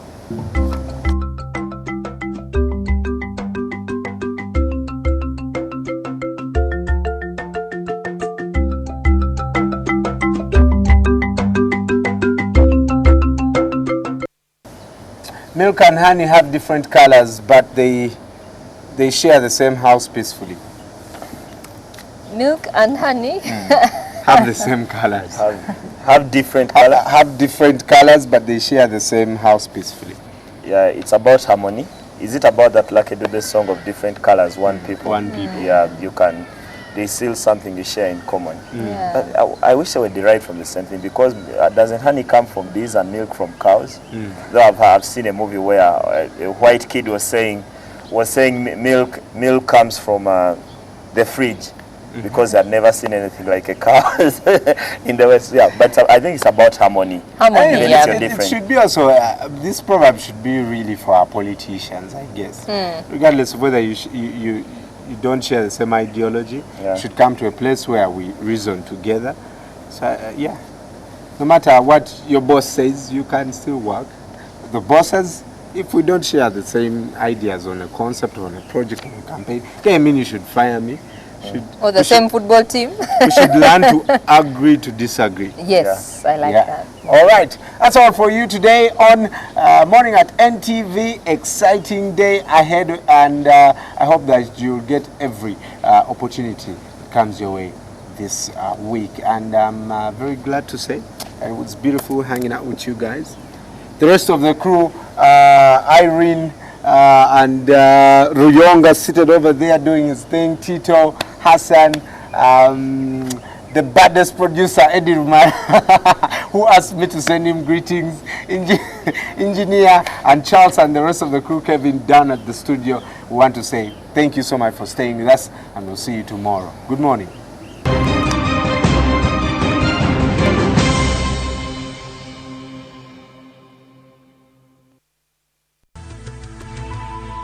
NTV, turning on your world.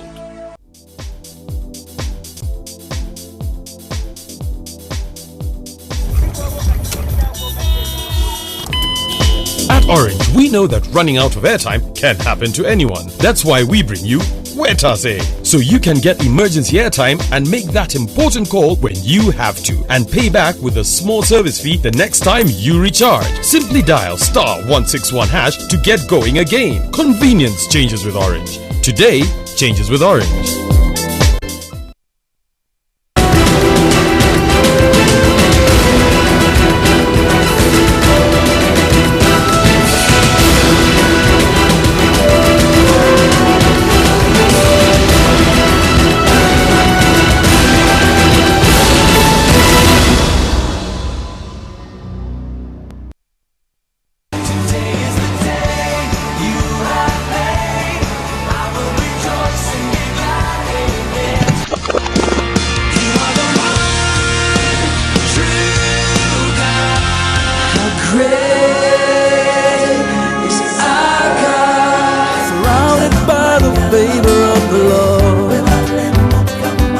and gentlemen, Jesus came to set you free and to be free indeed. In life, you don't wait. Yeah. There are certain times where you wait for certain decisions, but when it comes to taking action and choices, you have to move. Jesus Christ found me, and he actually asked me a question, whether I wanted to live or to die. Every day of my life was struggling. It's just that God has given me this kind of hope. GXP every Sunday only on NTV, your official inspiration station. Running out of airtime can happen to anyone. The next time you recharge, simply dial *161# to get going again. On the next episode of La Patrona. He doesn't. There are some places that are quite romantic. I'm not interested in getting romantically involved with David. I'm not gonna fall in love with him. You can't make me either, Self.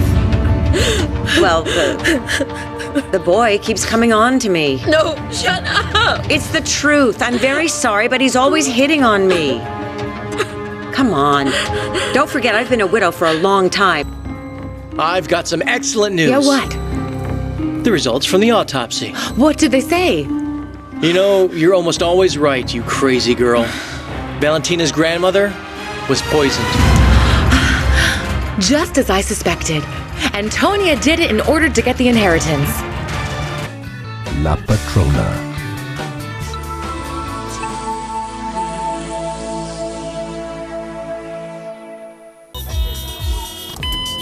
At Orange, we know that running out of airtime can happen to anyone. That's why we bring you Wetase. Simply dial *161# to get going again. Convenience changes with Orange. Today changes with Orange.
Let me hear you. Come on, everybody.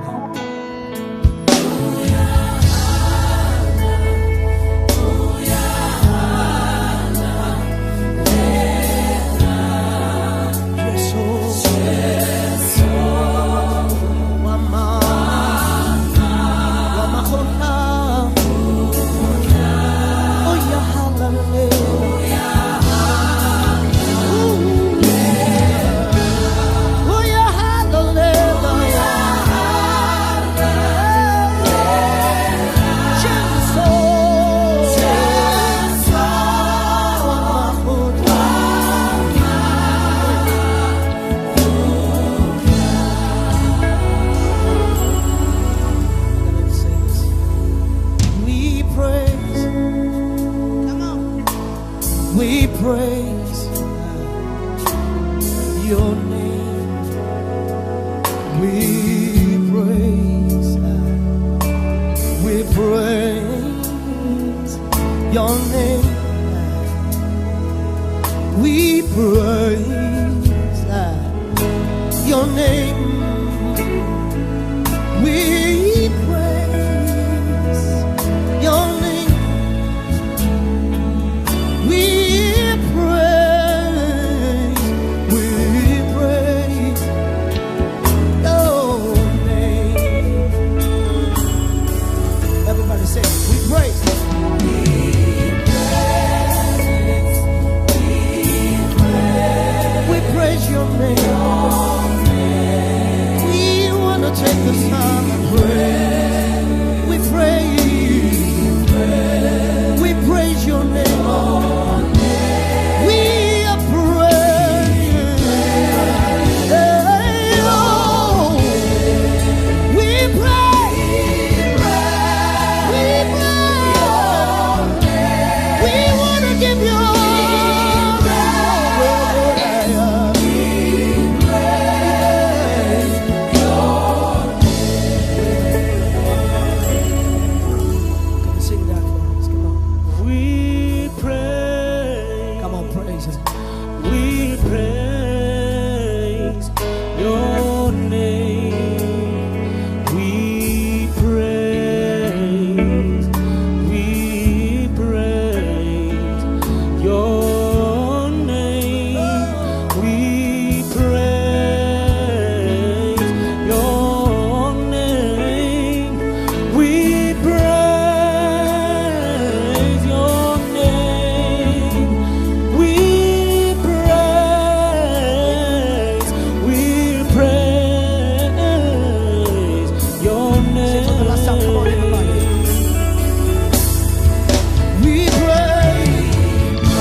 If I'm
Jehova nkulunkulu wami ngizisondeza phambi kobuso bakho ngiguqile ngamadolo ngibeke phansi ngizifihla ubuso bami nje ngiswabile Nkosi ngiswabiswa yimisebenzi yezandla zethu ngiswabiswa ububi izandla zethu ezibenza mihla yonke namhlanje Nkosi yami yasemazulwini ngiguqile ngiyakuthandaza ngiyacela baba ngivumele ngikhulume nomuntu ngivumele somandla ngikhulume nesidalwa sakho namhlanje ngenze umbhuli wesandla ungangenzi umahluleli Nkosi ngenze umbhuli wesandla baba ungiphe amehlo omoya mfowethu ubheka isandla sakho namhlanje sivule usibhekisise ubone ukungqola nokuswabisa kwaso izolo lokhu besakha ngenhlonipho nothando olumangalisayo lapho sibambe khona sibamba kuqine siduduza futhi sijabulisa ukufudumala kwaso kulalisa ngisho nosana oluncane namhlanje abasali bethu balele emathuneni ngenxa yezandla zethu amakhaya ezihlobo nabangani avalwe ngamahlathi ngenxa yezandla zethu isandla sala umuntu asithandaza aguqa ngamadolo asincenga athi yo ungangibulali kodwa sona isandla soqhubeka sihlabe kuchitheke igazi sala ngisho ingane encane imemeza ngezwane encane ithi uyangilimaza kodwa sona soqhubeka sihlabe kuchitheke igazi isandla siyakubhombatha sikufudumeze uzwe imizwa yomzimba igijima sibuye sikwenzele ukudla sifake ushevu ufe uphele wonke umndeni namhlanje izandla zethu zishiye ishosha sashiya ney'ntandane imizi eminingi ikhala iphungane ngenxa yezandla zethu ngabe kwenze njani ngezandla zethu mzalwane wami bheka isandla sakho usibhekisise ngabe isandla seqiniso na ngabe isandla sakho isandla senyembezi na ngabe isandla segazi na ngabe siyakha noma siyabhidliza na uthi uDavide indodana kaNkulunkulu ngiyacela Nkosi ngiwele ezandleni zakho ngingawele ezandleni zomuntu ngoba isandla somuntu siyasabeka Nkosi sidinga uncedo sidinga insindiso baba bawo hawukela izandla zethu faka uzwelo ezandleni zomuntu ngegama leNkosi yethu Jesu Kristu faka uthando ezandleni zomuntu faka inhlonipho ezandleni zomuntu Nkosi yami asikuthume baba siyakutshela Nkosi nceda izandla zethu ngegama leNkosi yethu Jesu Kristu baba siyakuthandaza sithethe baba amen.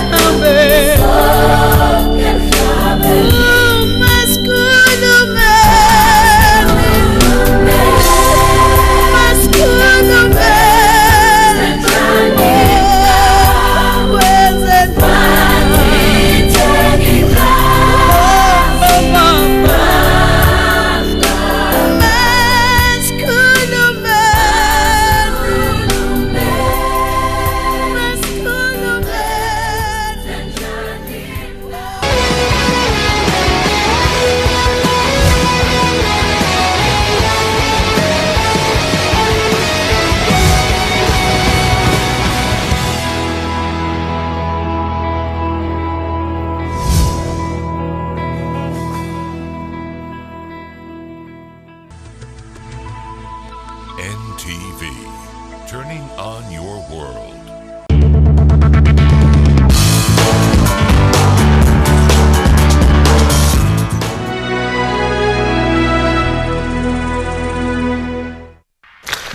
Smelling nice and being tough can go together.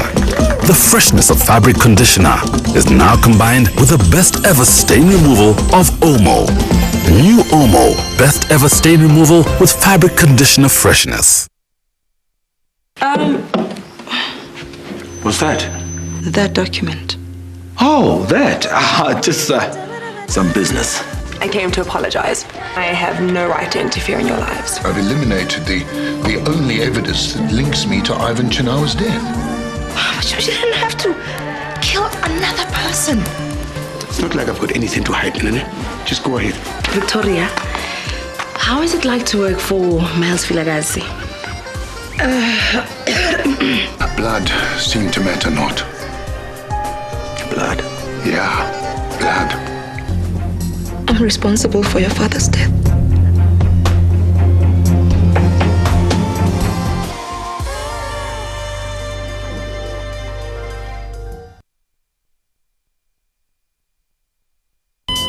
Running out of airtime can happen to anyone. The next time you recharge, simply dial *161# to get going again.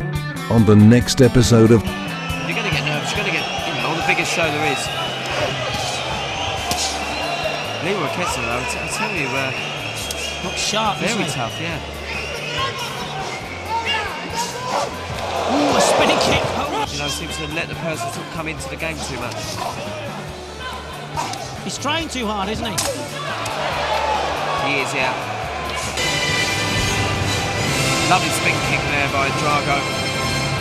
More of a...